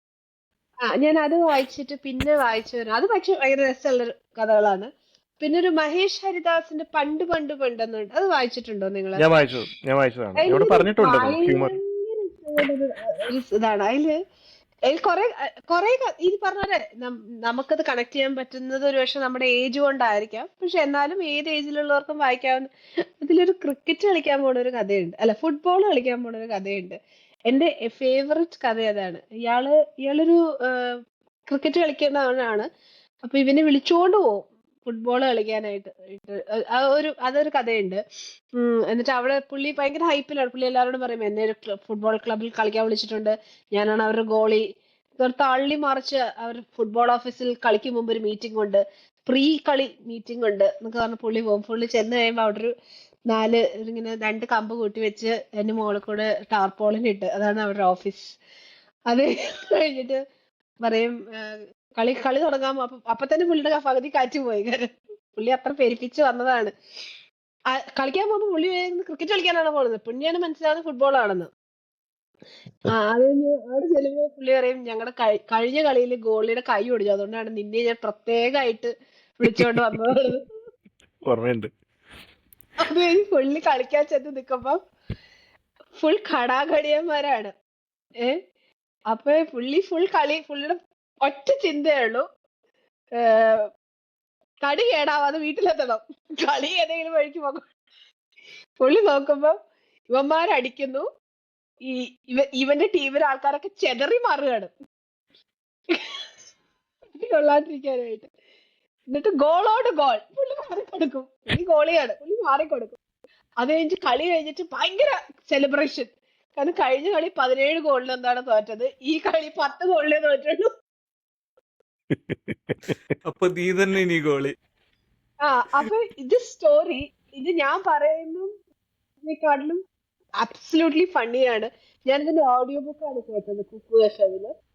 എനിക്ക് തോന്നുന്നു ഞാനൊരു 3-4 രാത്രിയില് റിപ്പീറ്റ് അടിച്ച് കേട്ടൊരു കഥയാണത്, ഈ ഫുട്ബോൾ കഥ. എന്നിട്ട് ഞാൻ ഈ അട്ടഹസിക്കുന്നത് കേട്ടിട്ട് എന്റെ ഭർത്താവ് ഓടിയിട്ട് എന്താ അപ്പൊ ഞാൻ അറിയില്ല കഥ കേട്ട് ചിരിക്കുന്നു. എന്നിട്ട് ഞങ്ങളിത് ഒരു we listen to this together. It's extremely funny. അപ്പൊ ഇനി ആർക്കെങ്കിലും if you want to read light reads, ഞാൻ സജസ്റ്റ് ചെയ്യുന്ന ബുക്കുകളിലൊന്നാണ് പണ്ട് പണ്ട് പണ്ട് and by Mahesh Haridas and നമ്മുടെ സജീവ് എടുത്താന്റെ കൊടകരപുരാണം. ഇത് രണ്ടുമാണ് മലയാളത്തിൽ എനിക്ക് ഭയങ്കരമായിട്ട് ഇഷ്ടപ്പെട്ട ഒരു പുതിയ ഗ്രൂപ്പ് ഓഫ് ഫാദേഴ്സിൽ വന്ന നല്ല ഹ്യൂമറസ് ആയിട്ടുള്ള ഷോർട്ട് സ്റ്റോറീസ്. കൊടകരപുരാണത്തില് മറ്റേ ഇംഗ്ലീഷ് മരുന്ന് വാങ്ങിക്കുന്നതാണ് എന്റെ ഫേവററ്റ് സാധനം. പീരീഡ്സിന് അത് തലവേദനയ്ക്ക് മരുന്ന് വാങ്ങിച്ചു. വേറൊരാൾ കൂടി ഉണ്ട്, മറ്റേ നമുക്കൊരു കേരള സാഹിത്യ അക്കാദമി അവാർഡ് കിട്ടിയ ബുക്കാണ് ഹാസ്യ സാഹിത്യത്തിനുള്ളത്, സുനീഷ് വാരനാട്. പുള്ളി ഒരു വാരനാടൻ കഥകൾ സ്ക്രിപ്റ്റ് റൈറ്ററാണ്. അത് എനിക്ക് ഇഷ്ടപ്പെട്ടു, പക്ഷെ കുറെ പേർക്ക് എതിരഭിപ്രായം ഉണ്ട്. കാരണം ആ സമയത്ത് വന്ന ബുക്സിൽ പുള്ളിയുടെ ബുക്ക് എങ്ങനെ സെലക്ട് ചെയ്യപ്പെട്ടു എന്നൊക്കെ പറഞ്ഞിട്ട് കുറച്ച് വിവാദങ്ങളൊക്കെ കണ്ടിരുന്നു. യൂഷ്വൽ ഉണ്ടാവുമല്ലോ. അതിൽ ഒരു കഥയുണ്ട്, കോമളകുമാരൻ എന്നൊരു കഥയുണ്ട്. അതാണ് അതിൽ ഏറ്റവും അതിൽ കുറേ കഥകൾ, ചിലതൊന്നും അങ്ങനെ ഹാസ്യ കഥകൾ എന്ന് പറയാൻ പറ്റില്ല. കാരണം അതിൽ നമ്മുടെ ഈ വാരനാട് എന്ന സ്ഥലത്ത് വിജയ് മല്യയുടെ ഒരു ഗോഡൗൺ ഉണ്ട്. പുള്ളി അവിടെ വന്ന് ശബരിമലയ്ക്ക് പോകുന്ന, അവിടെ വന്ന് ഒരു ബംഗ്ലാവും കാര്യമൊക്കെ ഉണ്ട്. അവിടെ വന്നിട്ട് ശബരിമലയ്ക്ക് പോകുന്ന കാര്യങ്ങളൊക്കെ അവിടെ നാട്ടുകാർക്ക് അറിയാവുന്ന കാര്യമാണ്. കാരണം അവരുടെ മക്ടോൾസിൻ്റെ ഒരു ഗോഡൗൺ എന്തോ സാധനമുണ്ട് അവിടെ. അങ്ങനെ അതിനെ പറ്റിയിട്ടൊക്കെ കഥകളുണ്ട്. അതുപോട്ടെ, ഈ കോമളകുമാരൻ എന്ന കഥ ഒരു നാട്ടിലെത്തിപ്പെടുന്ന ഒരു പട്ടിയുടെ പേരാണ് കോമളകുമാരൻ. ഒരു പട്ടി ഒഴുക്കിൽ വരുന്ന പട്ടിയാണ്, വന്ന പട്ടിയാണ്. ആ പട്ടീനെ ഇവർ രക്ഷപ്പെടുത്തി ആ നാട്ടിലെ കവലയിലുള്ള ആൾക്കാർ സംരക്ഷിച്ച് വളർത്തും. അവന് പേര് വിടും കോമളകുമാരന്. പട്ടി ഭയങ്കര പ്രശ്നക്കാരനാണ് ആൾ. പുള്ളിക്ക് കുറേ കൂട്ടുകാരികളെ കിട്ടും. പിന്നെ നാട്ടിലെ ഫുൾ മോഷണങ്ങൾ ഇവരാണ് ചെയ്യുന്നത്, ഗ്രൂപ്പായിട്ടാണ് ചെയ്യുന്നത്. എന്നിട്ട് അവസാനം എങ്ങനെയോ ഒരു ഒഴുക്കിൽ അവർക്ക് മനസ്സിലാവും അവസാനം ഇവനൊരു ഒഴുക്കിൽ പെട്ട് വീണ്ടും തിരിച്ച് വന്ന വഴി പോകുന്നതായിട്ടാണ് കഥ. നല്ല രസമാണ്. എൻ്റെ നരേഷൻ ഇതുപോലെ തന്നെ ഓഡിയോ ബുക്കായിട്ടാണ് കേട്ടത്. പുള്ളി തന്നെയാണ് നരേറ്റ് ചെയ്യുന്നത്. രസമായിരുന്നു. അത് കഴിഞ്ഞിട്ട് ഞാനൊരു ഹലോ മൈക്ക് ടെസ്റ്റിംഗ് എന്ന് പറഞ്ഞൊരു കഥ, അതൊരു സമാഹാരം പുള്ളിയുടെ കേട്ടിരുന്നു. പക്ഷെ അത് ഈ നമ്മൾ കേട്ടിട്ടുള്ള ഈ സ്റ്റേജ് പരിപാടികളിലെ പ്രശ്നങ്ങളും കാര്യങ്ങളും ഒക്കെയാണ്. അതായത് ഈ ചില മറ്റേ മിമിക്സ് പരേഡ് പരിപാടികൾക്കൊക്കെ പോയിട്ട് ഉണ്ടാവുന്ന അമളികളും കാര്യങ്ങളൊക്കെ ഇല്ലേ, അത് പലരുടെയും നറേഷൻ കേട്ടിട്ടുണ്ട്. ദിലീപ് പറഞ്ഞതായിട്ടും സലീം കുമാർ നാദർശേഖർ പറഞ്ഞതായിട്ടൊക്കെ കേട്ടിട്ടുണ്ട്. ഇദ്ദേഹം ആ ട്രൂപ്പിൽ പെട്ട ആളായതുകൊണ്ട് പുള്ളിക്ക് പറയാറുണ്ട് കുറേ കഥകൾ. അത് ഒരു എന്താ പറയുക, ടൈം പാസ് റീഡ് അല്ലെങ്കിൽ ടൈം പാസ് ലിസൺ ആണ്. ഇനി നമുക്ക് മറ്റേ എസ് ഹരീഷിൻ്റെ നമ്മൾ ക്ലിയർ ആയിട്ട് പറഞ്ഞില്ലെന്ന് തോന്നുന്നു, അല്ലെ? മുഴുവൻ കഥകളും പറഞ്ഞില്ലെന്ന് തോന്നുന്നു. പറഞ്ഞോ? അതും പറഞ്ഞു. വേറെ ഏതാണ്? എന്നാ പൈറ്റ് പൈപ്പറിന്റെ കഥയുണ്ടായിരുന്നു. അത് അത് ഇതിനകത്താണ്. നമ്മൾ പറഞ്ഞായിരുന്നു. അത് എനിക്ക് തോന്നുന്നു, അത് ഞാൻ ഈ പൈപ്പ് പേപ്പർ എന്ന് പറയുമ്പോൾ തന്നെ തീം ഏകദേശം മനസ്സിലാവും. പക്ഷെ ആ കഥയ്ക്ക് അതിൻ്റെ പുറകിൽ ഒരു പ്രീടെക്സ്, ഒരു എന്താ പറയുക, ഒരു സട്ടിലായിട്ടൊരു സാധനം ഉണ്ട് അതിനകത്ത്. ഞാൻ ഉദ്ദേശിച്ച ഒരു സബ് ടെക്സ്റ്റ്. ഓക്കെ, അത് എന്താണ് എന്ന് എനിക്ക് മനസ്സിലായത് ഇങ്ങനെയാണ്. പക്ഷെ നിങ്ങൾ വായിച്ചാലേ അതെനിക്കത് പറയാനും പറ്റില്ല, സ്പോയിലറായി പോവും. അതുകൊണ്ട് ആരെങ്കിലും വായിച്ച് ഒന്ന് കോണ്ടാക്ട് ചെയ്താൽ നന്നായിരുന്നു. മീൻസ് വ്യൂവേഴ്സിനോട് കൂടിയാണ് പറയുന്നത്, ലിസണേഴ്സിനോട് കൂടിയാണ് പറയുന്നത്. ഞാൻ കുറേ പേരോട് അന്വേഷിച്ച് നടന്നു. അപ്പോൾ അവർക്ക് പലരും വായിച്ചിട്ടില്ല, ചിലരൊന്നും കഥ വായിച്ചിട്ടില്ല. പിന്നെ ഒരു ഓഥർ ഉണ്ണിയാറാണ്. ഉണ്ണിയാറിൻ്റെ കഥകൾ ഇപ്പോൾ നമ്മുടെ പുള്ളിയുടെ കളക്ഷൻ ഒരെണ്ണം വായിച്ചപ്പോഴാണ് നമുക്ക് അതിനകത്ത് ലീലയും പിന്നെ ഒരു ദിവസത്തെ കളിയൊക്കെ ഉണ്ട്, സിനിമകളായതാണല്ലോ. അപ്പോൾ അതുകൊണ്ടാണ് ആ കളക്ഷൻ വാങ്ങിച്ചത് ഞാൻ. പക്ഷേ എനിക്കതിൽ ഏറ്റവും ഇഷ്ടപ്പെട്ടൊരു കഥ കോട്ടയം 17 എന്നിട്ടൊരു കഥയുണ്ട്. അതെനിക്കറിയില്ല അത് എത്ര പേര് വായിച്ചിട്ടുണ്ടാവുമെന്ന്. കോട്ടയം 17 ഒരു ദമ്പതികളുടെ കഥയാണ്. ക്രിസ്ത്യൻ ദമ്പതികളാണ്, ഓൾഡ് കപ്പിൾസാണ്, മക്കളൊന്നുമില്ല. അയാൾ മുട്ടിപ്പായിട്ട് പ്രാർത്ഥിക്കും. പള്ളിയിലൊന്നും പോക്കൊന്നും ഇല്ലെന്ന് തോന്നുന്നു, പക്ഷെ ഭയങ്കര കൃഷിക്കാരനാണ് പുള്ളി. അവിടുത്തെ ആ പറമ്പിലുള്ള എല്ലാ പുള്ളിയുടെ മക്കളാണ്. എല്ലാ സസ്യങ്ങളും പുള്ളിയുടെ മക്കളാണ്, എല്ലാ ജന്തുക്കളും പുള്ളിയുടെ മക്കളാണ്. അങ്ങനെയാണ് ട്രീറ്റ് ചെയ്യുന്നത്. ആളുകളുടെ പ്രശ്നത്തിനൊന്നും പോകാറില്ല, പക്ഷെ പള്ളിയിൽ പോയി പ്രാർത്ഥിക്കാനൊന്നും താല്പര്യമില്ലാത്ത ഒരാളാണെന്ന് തോന്നുന്നു. അപ്പോൾ പുള്ളിയുടെ വൈക്കോൽപ്പുരയിൽ ഉണ്ണിയേശുവിൻ്റെ ഇത് പ്രത്യക്ഷപ്പെടുവാണ്, വിഗ്രഹം, ആ പള്ളിയിലത്തെ വിഗ്രഹം പ്രത്യക്ഷപ്പെടുവാണ്. അപ്പം എനിക്ക് തോന്നുന്നത് ഇദ്ദേഹം കൊണ്ടുവന്നതാണോ അതോ ദിവ്യമായിട്ട് ഉരുവായതാണോ എന്നൊന്നറിയില്ല. പക്ഷെ ആ കഥ ഒരു സംഭവമാണ്. പുള്ളി പള്ളിയിൽ നിന്ന് വീണ്ടും പുറത്താക്കപ്പെടുന്നു, അങ്ങനെ കുറേ പുള്ളീനെ ഇടവകയിൽ നിന്ന് പുറത്താക്കുന്നു, അങ്ങനെ കുറേ കാര്യങ്ങൾ അതിലുണ്ട്. അത് നല്ലൊരു കഥയാണ്. ആനവാരിയും പൊൻകുരിശും. നിന്റെ അവസാനത്തെ ഡയലോഗ് ഉണ്ടല്ലോ, കർത്താവിന് തറച്ചത് മരക്കുരിശിലല്ലേ, പിന്നെന്തിനാ പള്ളിക്ക് പൊൻകുരിശെന്ന്. ആനവാരി. ഓക്കെ, അടുത്തത് പറയൂ. അനൂപിന് വേറെ വല്ലതും ഉണ്ടോ? എനിക്കൊന്നുമില്ല. ഞാൻ ഇവിടെ പതുക്കെ നോട്ട് പാഡ് തുറന്നിട്ട് നിങ്ങൾ പറയുന്നതെല്ലാം ടൈപ്പ് ചെയ്തോണ്ടിരിക്കുകയാണ്. അടിപൊളി. സോറി, ഈ ഉണ്ണിയാറിന്റെ തന്നെയായിരുന്നില്ലേ ഒരു കോഴി കൂമ്പ് പ്രശ്നം ഉണ്ടാവുന്ന ഒരു പ്രദീപ് പൂവൻകോഴി. എനിക്ക് അത് മനസ്സിലായില്ല. എന്തൊക്കെയോ കുറെ ആൾക്കാരൊക്കെ പറഞ്ഞെങ്കിലും ഒന്നും മനസ്സിലായില്ല. ആ സിനിമയും കഥയായിട്ട് ബന്ധമില്ലല്ലോ. ഇല്ല, സിനിമ വേറെ കഥയാണ്. സിനിമ അത് ടൈറ്റിൽ യൂസ് ചെയ്തേ ഉള്ളൂ. പക്ഷെ ഈ കഥയുടെ എനിക്ക് പിടികിട്ടിയതെന്ന് വെച്ചാല് എന്താ പറയാ, ചിലരൊക്കെ ഈ നമ്മള് ഇത് പൊളിറ്റിക്സ് തന്നെയാണ് കഥ ഉദ്ദേശിക്കുന്നത് എന്നാണ് തോന്നിയിട്ടുള്ളത്. പക്ഷെ എന്റെ എൻഡിങ് എനിക്കും ഇതുപോലെ അങ്ങ് കിട്ടിയിട്ടില്ല. അതായത് എന്തിനോ എതിരെ ശബ്ദമുയർത്തുന്ന ആളുകളെ പറ്റിയിട്ടാണ് സംഭവം. അപ്പോ പുള്ളിക്ക് ഒരു മാത്രമുള്ള ബുദ്ധി ഇല്ലല്ലോ നമുക്ക്. അതെ, അതുകൊണ്ടായിരിക്കാം എല്ലാരും ഡിസ്കസ് ചെയ്തു. എനിക്കൊന്നും മനസ്സിലായില്ല സത്യം പറഞ്ഞ. അപ്പൊ എനിക്ക് സംശയമായി, ഇത് കവി എന്താണ് ഉദ്ദേശിച്ചതെന്ന് മനസ്സിലായില്ല. ഉണ്ടാവുമായിരിക്കും, കാരണം അത്രയും സെലിബ്രേറ്റഡ് ആയിരുന്നു ആ ബുക്ക്. ഇറ്റ് വാസ് ആ സമയത്ത് ഒരു റൈറ്റ് വിങ് ഇതിങ്ങനെ പൊന്തി വരുന്ന സമയം, അങ്ങനെ ഒരു നമുക്കൊരു ഫീൽ ചെയ്ത് തുടങ്ങിയ ഒരു സമയത്ത് ഇറങ്ങിയ ഒരു ബുക്കാണത്. അതാണ് ഉദ്ദേശം, അതാണ് ആ തീം എന്ന് തോന്നുന്നു. ക്ലിയർ ആയിട്ട് പറയുകയാണെങ്കിൽ അത് തന്നെയാണ് തീം. അതുപോലെ ഒരു സാധനമാണ് മറ്റേ വേറൊരു ഓഥറാണ് നമ്മുടെ ഫ്രാൻസിസ് നൊറോണ. പുള്ളിയുടെ ചെറുകഥാ സമാഹാരങ്ങൾ തുടങ്ങിയത്, ഞാൻ ഒരു ബുക്ക് എനിക്ക് ഇഷ്ടപ്പെട്ടുള്ളൂ വായിച്ചതിൽ. അത് തൊട്ടപ്പൻ എന്ന് പറഞ്ഞിട്ടൊരു കഥയുണ്ട്. ഒരു ഒരു അതും സമയം സിനിമയാക്കിയല്ലേ തൊട്ടപ്പൻ? സിനിമയാക്കിയായിരുന്നു. തൊട്ടപ്പൻ സിനിമയാക്കിയായിരുന്നു. അതിനകത്ത് വേറെ കഥകളുണ്ട്. ആം, അത്യാവശ്യം തരക്കേടില്ല. അത് ത്രില്ലർ മോഡൊക്കെ ഉള്ള ട്വിസ്റ്റൊക്കെ ഉള്ള കഥകളാണ്. മിക്കവാറും ഈ തീരദേശം ആ ഒരു ഏരിയ അതിനെ കോൺസെൻട്രേറ്റ് ചെയ്തിട്ടുള്ള കഥകളാണ്. ആ ഒരു ഭൂമിക അത് തന്നെയാണ്. അപ്പോൾ അത് ഒന്ന് ട്രൈ ചെയ്യാവുന്നതാണ്. എതിരഭിപ്രായങ്ങളുണ്ട്, പക്ഷേ പുള്ളിയുടെ എനിക്ക് തോന്നുന്ന ബെസ്റ്റ് വർക്ക് അതായിരിക്കാം. അത് കഴിഞ്ഞിട്ട് പുള്ളി കുറച്ച് നോവലൊക്കെ എഴുതി. മാസ്റ്റർ പീസ് എന്ന് പറഞ്ഞൊരു നോവൽ എഴുതി. നമ്മുടെ എല്ലാ മലയാളത്തിലെ ഇപ്പോഴത്തെ എഴുത്തുകാർക്കൊക്കെ ഇട്ട് കൊട്ടിയിരിക്കുന്ന, പബ്ലിഷേഴ്സിന് എഴുത്തുകാരായിട്ട് കൊട്ടിയിരിക്കുന്ന ഒരു സാധനമുണ്ട്, മാസ്റ്റർ പീസ്. അതിനകത്ത് എല്ലാവരെയും ഫെറ്റലായിട്ടൊരു ചവിട്ട് കൊടുത്തിട്ടുണ്ട്, ഓരോ വീക്ക് കൊടുത്തിട്ടുണ്ട്. വേറെ വല്ലതും പറയാനുണ്ടോ? ഒരു ഓത്തറിന്റെ I think it's one of my favourite authors. പറഞ്ഞില്ലെങ്കിൽ അത് ശരിയാവില്ല. ഷോർട്ട് സ്റ്റോറിയാണ്, ഒരു ചെറിയൊരു കഥാസമാഹാരമേ ഉള്ളൂ. ഗീതാ ഹിരണ്യൻ എന്ന് പറഞ്ഞിട്ട് ഒരു ഓഥർ. നിങ്ങൾ വായിച്ചിട്ടുണ്ടോ എന്ന് എനിക്കറിയില്ല. ഷീസ് എ വെരി ഒരു അഞ്ചെട്ട് കഥകളുടെ ഒരു സമാഹാരമാണ്. അവരിന്നില്ല, അതുകൊണ്ട് ഐ ഫീൽ ഉണ്ടായിരുന്നെങ്കിൽ ഒരുപാട് കഥകൾ ഇനിയും എഴുതേണ്ട ഒരു ഓഥർ ആയിരുന്നു അവര്. ഗീതാ ഹിരണ്യൻ എന്ന് പറഞ്ഞിട്ട്, ഹിരണ്യൻ എന്ന് പറഞ്ഞിട്ട് അവരുടെ ഹസ്ബൻഡ് ഒരു പോയറ്റ് കൂടിയായിരുന്നു. പ്രോബബ്ലി കപ്പിൾ ഷുഡ് ബി നമ്മുടെയൊക്കെ പേരൻസിന് ഏജ് ആയിരിക്കും. ഒരു അവാർഡ് ഉണ്ട് അവരുടെ പേരിൽ, ഗീതാഹിരണ്യൻ എൻഡോമെന്റ് അവാർഡ്, കേരള സാഹിത്യ അക്കാദമി യുവ പുരസ്കാരം, അതായത് യുവ എഴുത്തുകാർക്കുള്ള അവാർഡ് ഉണ്ട്. She passed away, I think, in her 40s, early 30s or 40s very much.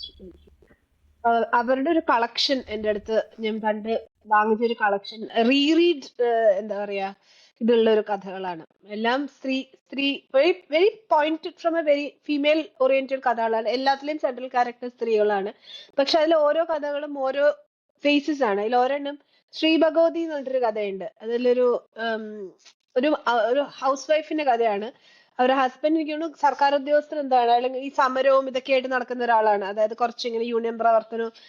അപ്പൊ ഇയാള് വീട്ടില് എവിടെന്ന് ട്രിവാൻഡ്രത്ത് നിന്ന് വെച്ചിട്ട് വീട്ടിലേക്ക് വരുന്ന ഒരു ദിവസം ഉണ്ടാവുന്ന കഥയാണ് ഇത്. ഒരു രാവിലെയുള്ള സീനാണ് കഥ, അത്രേ ഉള്ളൂ കഥ. ഈ സ്ത്രീ വളരെ ഫ്രസ്ട്രേറ്റഡ് ആണ് ആ സ്ത്രീയുടെ ലൈഫിൽ. ഈ സ്ത്രീ വീട്ടിലിങ്ങനെ, നമുക്കൊരു രാവിലത്തെ അടുക്കള ഇമാജിൻ ചെയ്യാം കഥ വായിക്കുമ്പോ. കുക്കർ ഇതാവുന്നു, കുട്ടിക്ക് സുഖമില്ല, കുട്ടി പനിച്ചു കിടക്കുകയാണ്. അപ്പൊ ഈ അച്ഛനും അമ്മയും തമ്മിലുള്ള വാക്തർക്കാണ്. ആ സ്ത്രീ പറയുന്നത് ഇയാൾ ഈ പതിനായിട്ട് നടക്കുമ്പോ എന്റെ കുട്ടിയുടെ കാര്യം നോക്കാം, വീട്ടിലെ കാര്യം നോക്കാൻ നേരല്ലേ, ഒന്നിനും നേരലേയാക്ക്. ഈ ഫ്രസ്ട്രേഷൻ ഈ ചെറിയ കുട്ടി അതിന്റെ കൂടെ കിണുങ്ങുന്നുണ്ട്. തല്ലുകൂടണ്ട അമ്മ, തല്ലുകൂടണ്ട എന്ന് പറഞ്ഞിട്ട്. അവസാനത്തെ സ്റ്റോറിയില് ഇറ്റ്സ് വെരി എന്താ പറയാ, ആ ഒരു യങ് കപ്പിളിന്റെ ഇത് അവർ കാണിക്കുന്ന ഒരു കഥയാണിത്. അതുമാരെ അതിലെ ചില യൂസേജസ് ഒക്കെ ഉണ്ട്. അതിലൊരു കഥയിൽ ഒരു ചീത്ത കഥ എന്ന് പറഞ്ഞിട്ടൊരു കഥയുണ്ട്. ഈ ചീത്ത കഥയില് പുള്ളിക്കാരത്തി ഒരു ഓത്തർ ആവാൻ ആഗ്രഹിക്കുകയാണ്. അപ്പൊ അതിനുള്ള എന്തൊക്കെയോ പരിപാടികളൊക്കെ ഉണ്ട്. ഹസ്ബൻഡ് ഒരു അക്കൗണ്ടന്റ് ആണ്. അപ്പൊ അവർ തൃശ്ശൂരിനെ കുറിച്ച് പറയണതാണ്. വട്ടത്തിൽ വീണുപോയ തൃശ്ശൂർ അങ്ങാടിയുടെ ചുറ്റുമുള്ള ഷോപ്സിന്റെ അക്കൗണ്ടന്റ് ആണ് പുള്ളി. അതിന് ഭർത്താവ് ഇതിലൊന്നും താല്പര്യമില്ലാത്തതാണ്. ചെറിയൊരു ബേബി ഉണ്ട് അവർക്ക്. ഇവര് കഥ എഴുതുമ്പം അവസാനം ഈ വർക്ക്ഷോപ്പിന് ചെല്ലുമ്പോ അതിന് ശീർഷകം ഇല്ല, ാണ് ഒരു സബ്മിറ്റ് ചെയ്യുക ഈ ബഹളമൊക്കെ കഴിഞ്ഞിട്ട്. അപ്പൊ ടീച്ചർ പറയും ഒരു ചീത്ത കഥ എങ്ങനെ ഇരിക്കുന്നുള്ളൊരു പെർഫെക്റ്റ് എക്സാമ്പിൾ ആണ് ഈ കഥ. Story is about how she goes back to her normal life. ഈ കഥ ഇതാവണം, കഥാകാരി ആവണം എന്നുള്ള ചിന്തയൊക്കെ വിട്ടിട്ട്. അപ്പൊ ഇതെല്ലാ കഥകളിലും ചെറിയ ചെറിയ എലമെന്റ്സ് ഓഫ് ഒരു ഫെമിനിൻ എലമെന്റ് ഉണ്ടല്ലോ, അത് ഭയങ്കര ബ്യൂട്ടിഫുൾ ആയിട്ട് എഴുതി, കൺവിൻസിങ് ആയിട്ട് എഴുതിയ ഒരു ഓഥറാണ് ഗീതാ ഹിരണ്യൻ. അതുപോലെ ദർസ് A story about mental health. ഭാര്യ ഒരു സംശയരോഗിയായിട്ടാണ് അതില്. അപ്പം ഭാര്യ ഇയാളുടെ ഹസ്ബൻഡിന് ഇവരെ കൂടെ കൊണ്ടുപോകാൻ പേടിയുണ്ട്, കാരണം ഇവർക്ക് ചെറിയൊരു നൊസ് ഉണ്ട്. അപ്പൊ അതില് ഇവര് ഏതൊരു കല്യാണത്തിന് പോകുമ്പം ഹസ്ബൻഡിന്റെ ഓഫീസിൽ ഏതൊരു വെഡിങ്ങിന് പോകുന്ന ഒരു സീക്വൻസ് ഉണ്ട് അതില്. അപ്പൊ അതിൽ ഇതുമാരെ തൃശ്ശൂര് പപ്പടം നല്ല പപ്പടം, കൊല്ലത്തെ പപ്പടം ചീത്ത പപ്പടം എന്ന് പറഞ്ഞിട്ട് ഒരു ചെറിയൊരു റൈം ഈ ഓഫീസിലുള്ളവർ പറയും. അപ്പം ഈ സ്ത്രീ കൊല്ലത്ത് എന്താ, അതെന്താ ഒരു ദേശത്തിന് മുഴുവൻ അങ്ങനെ കൊച്ചാക്കുന്നത്? ഈ ഇന്നർ വോയിസസ് ഈ കഥകളിൽ ഭയങ്കര പ്രവലന്റ് ആണ്. ആൻഡ് ഇത് വായിച്ചിട്ടില്ലെങ്കിൽ you should get a copy and read it, because it's such a beautiful. 5-6 കഥകളേ ഉള്ളൂ. ഒന്നും ഭയങ്കര ഹെവി ആയിട്ടുള്ളതല്ല, എല്ലാം റീഡ് വാല്യൂ ഉള്ള കുറച്ച് കഥകളാണ്. And it's one of my favourite collections ever. Geetha Hiranyan. പേര് കളക്ഷന്റെ ഗീതാ ഹിരണ്യന്റെ കഥകൾ എന്ന് പറഞ്ഞിട്ടുള്ളൊരു കളക്ഷൻ ആണ്. It's very unfortunately she passed away quite early in her life. ഉണ്ടായിരുന്നെങ്കിൽ ഇതിലും നല്ല കഥകൾ എഴുതിയേനെ, പ്രോബബ്ലി നോവൽസ്. അപ്പം ഈ ഗീതാഹിരണ്യൻ്റെ പേരിൻ്റെ കൂടെ എപ്പോഴും കേൾക്കാറുള്ള ഒരു പേരാണ് വിക്ടർ ലീനസ് എന്ന് പറഞ്ഞിട്ടൊരു മലയാളം റൈറ്ററാണ്.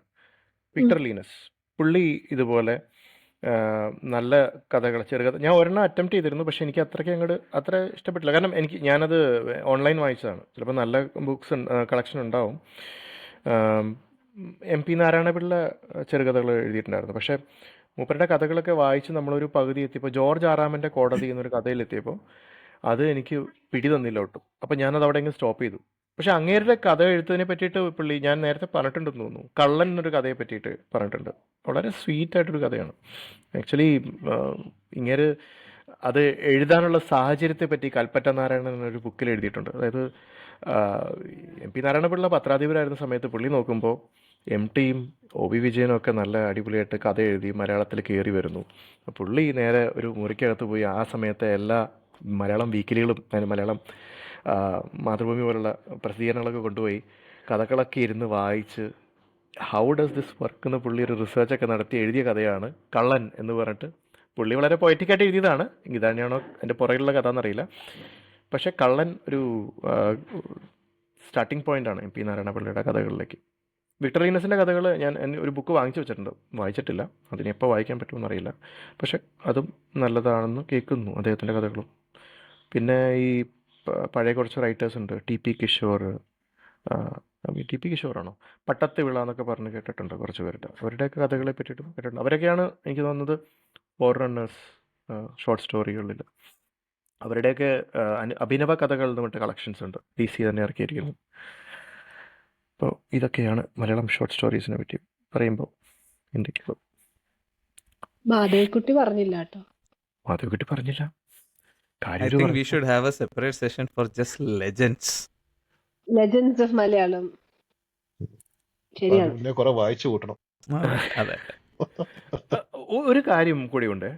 ഞാനിപ്പോൾ ഈ ഷോർട്ട് സ്റ്റോറീസ് വായിച്ചതിൻ്റെ കേസ് പറഞ്ഞപ്പോൾ ഈ ആൽഫ്രഡ് ഹിച്ച്കോക്കിൻ്റെ കളക്ഷൻസ് ഉണ്ട്. അതായത് പുള്ളി എഴുതിയതല്ല, പുള്ളി കുറേ റൈറ്റേഴ്സിൻ്റെ കളക്ട് ചെയ്തിട്ട് stories to take your breath away എന്നൊക്കെ പറഞ്ഞ് പുള്ളിക്കൊരു മാഗസിൻ ഉണ്ടായിരുന്നു, മിസ്റ്ററി മാഗസിൻ എന്ന് പറഞ്ഞൊരു സാധനം ഉണ്ടായിരുന്നു.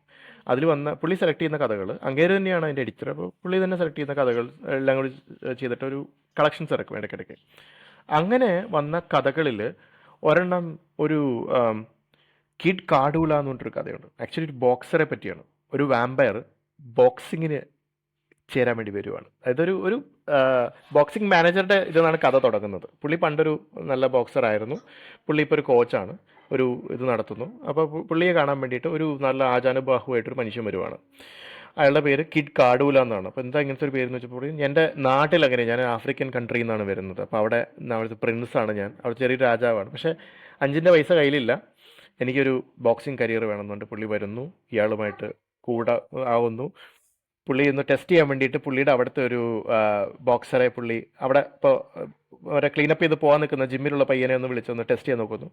ആദ്യത്തെ ഇടിക്ക് തന്നെ അവൻ ഫ്ലാറ്റായി വീഴുന്നു. അപ്പോൾ ഇയാൾ ഭയങ്കര ഇഷ്ടമാകുന്നു, ഇയാളെ പിടിച്ച് സൈൻ ചെയ്യുന്നു. അങ്ങനെ പതുക്കെ പുള്ളി കരിയറിൽ കയറി വരുന്നു. ഇപ്പോൾ പുള്ളിയോട് പറയും, നിങ്ങൾ ബോക്സർ ആവുകയാണെങ്കിൽ നിങ്ങൾ ഇടി വാങ്ങിക്കാനും പഠിക്കണം. കാരണം ഒരു റൗണ്ടിലും 2 റൗണ്ടിലും തീരാനല്ല ഈ സംഭവം വച്ചിരിക്കുന്നത്. അവിടെ വന്ന കാണികൾക്ക് എല്ലാവർക്കും നമ്മൾ എൻ്റർടൈൻമെൻറ്റ് കൊടുക്കണം. അപ്പോൾ ഇതൊക്കെ പറഞ്ഞ അവസാനം പുള്ളി പതുക്കെ ഇയാളുടെ കൂടെ ഇതാകുന്നു. പിന്നെ പുള്ളി പതുക്കെ ഒരു പെൺകുട്ടിയായിട്ട് പരിചയമായെന്നൊക്കെ ഇവൻ മനസ്സിലാക്കുന്നുണ്ട്. ഇവർ ഭയങ്കര ഫേമസ് ആയി തുടങ്ങി. എന്നിട്ട് അവസാനം പെട്ടെന്ന് ഒരു ദിവസം ഇയാൾ പോവുകയാണ്.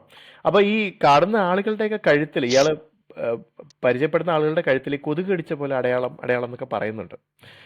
ആ പെൺകുട്ടിയുടെ കഴുത്തിലുമുണ്ട്. പെൺകുട്ടി ഇവരെ അന്വേഷിച്ച് വരുന്നുണ്ട് ഇവിടെ. പിന്നെ അത് കഴിഞ്ഞ് കുറച്ച് ദിവസം കഴിയുമ്പോൾ ഈ നേരത്തെ പെട്ടെന്നൊരു ദിവസം ഈ കിഡ് കാഡൂലേനെ കാണാതാകുന്നു. പെട്ടെന്നൊരു ദിവസം കിഡ് കാഡൂല പോയപ്പോൾ അയാളെന്തോ ഒരു നോട്ട് പറഞ്ഞിട്ടാണ് പോയത്. ഞാൻ നിങ്ങളെ മറക്കില്ല മാനി, മാനി എന്നാണ് അയാളെ വിളിക്കുന്നത്.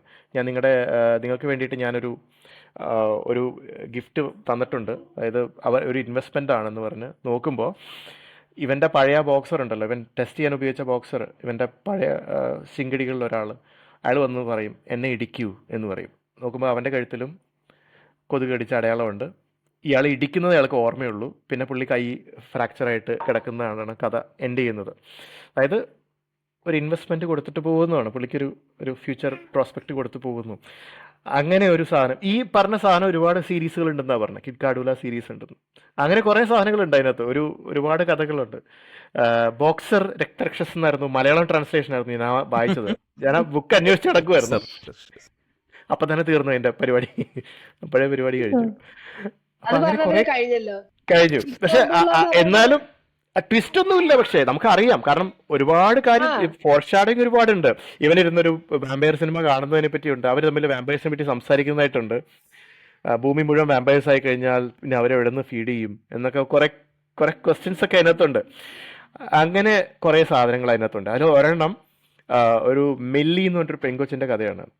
പുള്ളിക്കാരി കല്യാണം കഴിക്കുന്ന ആളുകളൊക്കെ മരിക്കും. അൺഫോർച്ചുനേറ്റ് ആക്സിഡൻസ് ആണ്. പുള്ളിക്കാരി കൊല്ലുന്നതല്ല. അതായത് ആദ്യത്തെ ഒരു ഹസ്ബൻഡ് പുള്ളി മുകളിൽ നിന്ന് വീണ് മരിക്കും. പുള്ളി ഇച്ചിരി ഡ്രങ്കാർഡായിരുന്നു. ഇവർ തമ്മിൽ എന്തോ ഒളിച്ചു കളിക്കുമായിരുന്നു. അപ്പോൾ എടുത്ത് ചാടിയപ്പോൾ ഇവള് കുനിഞ്ഞു കൊടുക്കും, അവൻ മുകളിൽ നിന്ന് വീണ് മരിക്കും. അങ്ങനെ അങ്ങനെ കുറേ കഥ. ഒരാളൊരു കളക്ടറായിരുന്നു, മറ്റേ സ്റ്റാച്യൂസിൻ്റെ കളക്ടറായിരുന്നു. പുള്ളി പുതിയ വീട് വെച്ചപ്പോൾ എല്ലാ മറ്റേ ഇതിൻ്റെ ബാനിസ്റ്റർ ഇല്ലേ നമ്മുടെ സ്റ്റെയർ കേസിൻ്റെ, അതിൻ്റെ ഓരോ പടിയിലും പുള്ളി ഓരോ സ്റ്റാച്ചു വെക്കും. അപ്പോൾ അത് തലയിൽ വീണ അയാൾ മരിക്കും. അങ്ങനെ അങ്ങനെ കുറേ സംഭവം. എന്നിട്ട് അവസാനം ഇത് അന്വേഷിക്കാൻ വരുന്ന ഇൻസ്പെക്ടറും അൺഫോർച്ചുനേറ്റ്ലി എങ്ങനെയോ മരിക്കും. ഇവർ തമ്മിലൊന്ന് സിങ്കായി വരുമായിരുന്നു. അപ്പോൾ പുള്ളിയും മരിക്കും. അങ്ങനെ ഒരു കഥ. അതാണ് കഥയുടെ പേര് കൊല്ലുന്ന മില്ലി എന്നായിരുന്നു. പക്ഷേ ആക്ച്വൽ കഥ എന്താണെന്ന് എനിക്കറിയില്ല. അങ്ങനെ കുറേ സാധനങ്ങൾ അതിനകത്തുണ്ടായിരുന്നു. ഇതൊക്കെ അന്വേഷിച്ച് നടന്നപ്പോൾ ലൈബ്രറി തിങ് എന്ന് പറഞ്ഞിട്ടൊരു വെബ്സൈറ്റ് കിട്ടി. അതിനകത്ത് നമുക്ക് ഇത് ബോറോ ചെയ്യാൻ പറ്റും തോന്നുന്നു ഈ ബുക്സൊക്കെ. അപ്പോൾ അതിങ്ങനെ ഞാൻ എക്സ്പ്ലോർ ചെയ്തുകൊണ്ടിരിക്കുവാണ്. അതൊക്കെ നമ്മളതിലെത്തുമ്പോൾ ഞാൻ അറിയിക്കാം. കുറച്ച് നല്ല സാധനങ്ങളാണ്. പുള്ളിയുടെ കളക്ഷൻസ് ഒക്കെ അടിപൊളിയാണ്. അതായത് പുള്ളി കളക്ട് ചെയ്ത് വെച്ചിരിക്കുന്ന സാധനങ്ങളൊക്കെ ഇങ്ങനത്തെ കുറേ ടൈപ്പ് ഐറ്റംസ് ആണ്. കൊള്ളാവുന്ന ഒരു സംഭവമാണ്.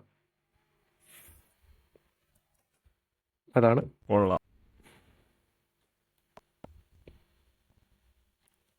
ഓക്കെ, അപ്പൊ നമുക്ക് ഈ എപ്പിസോഡ് വൈൻഡപ്പ് ചെയ്യാം. Anything else that we are forgetting? അല്ലെങ്കിൽ നമുക്ക് വീണ്ടും തിരിച്ചു വരാം. അപ്പോൾ thank you all for joining in. This is Sandeep, Anoop, Krishnakumar and Lekha signing off. അടുത്ത ആഴ്ച കാണാം.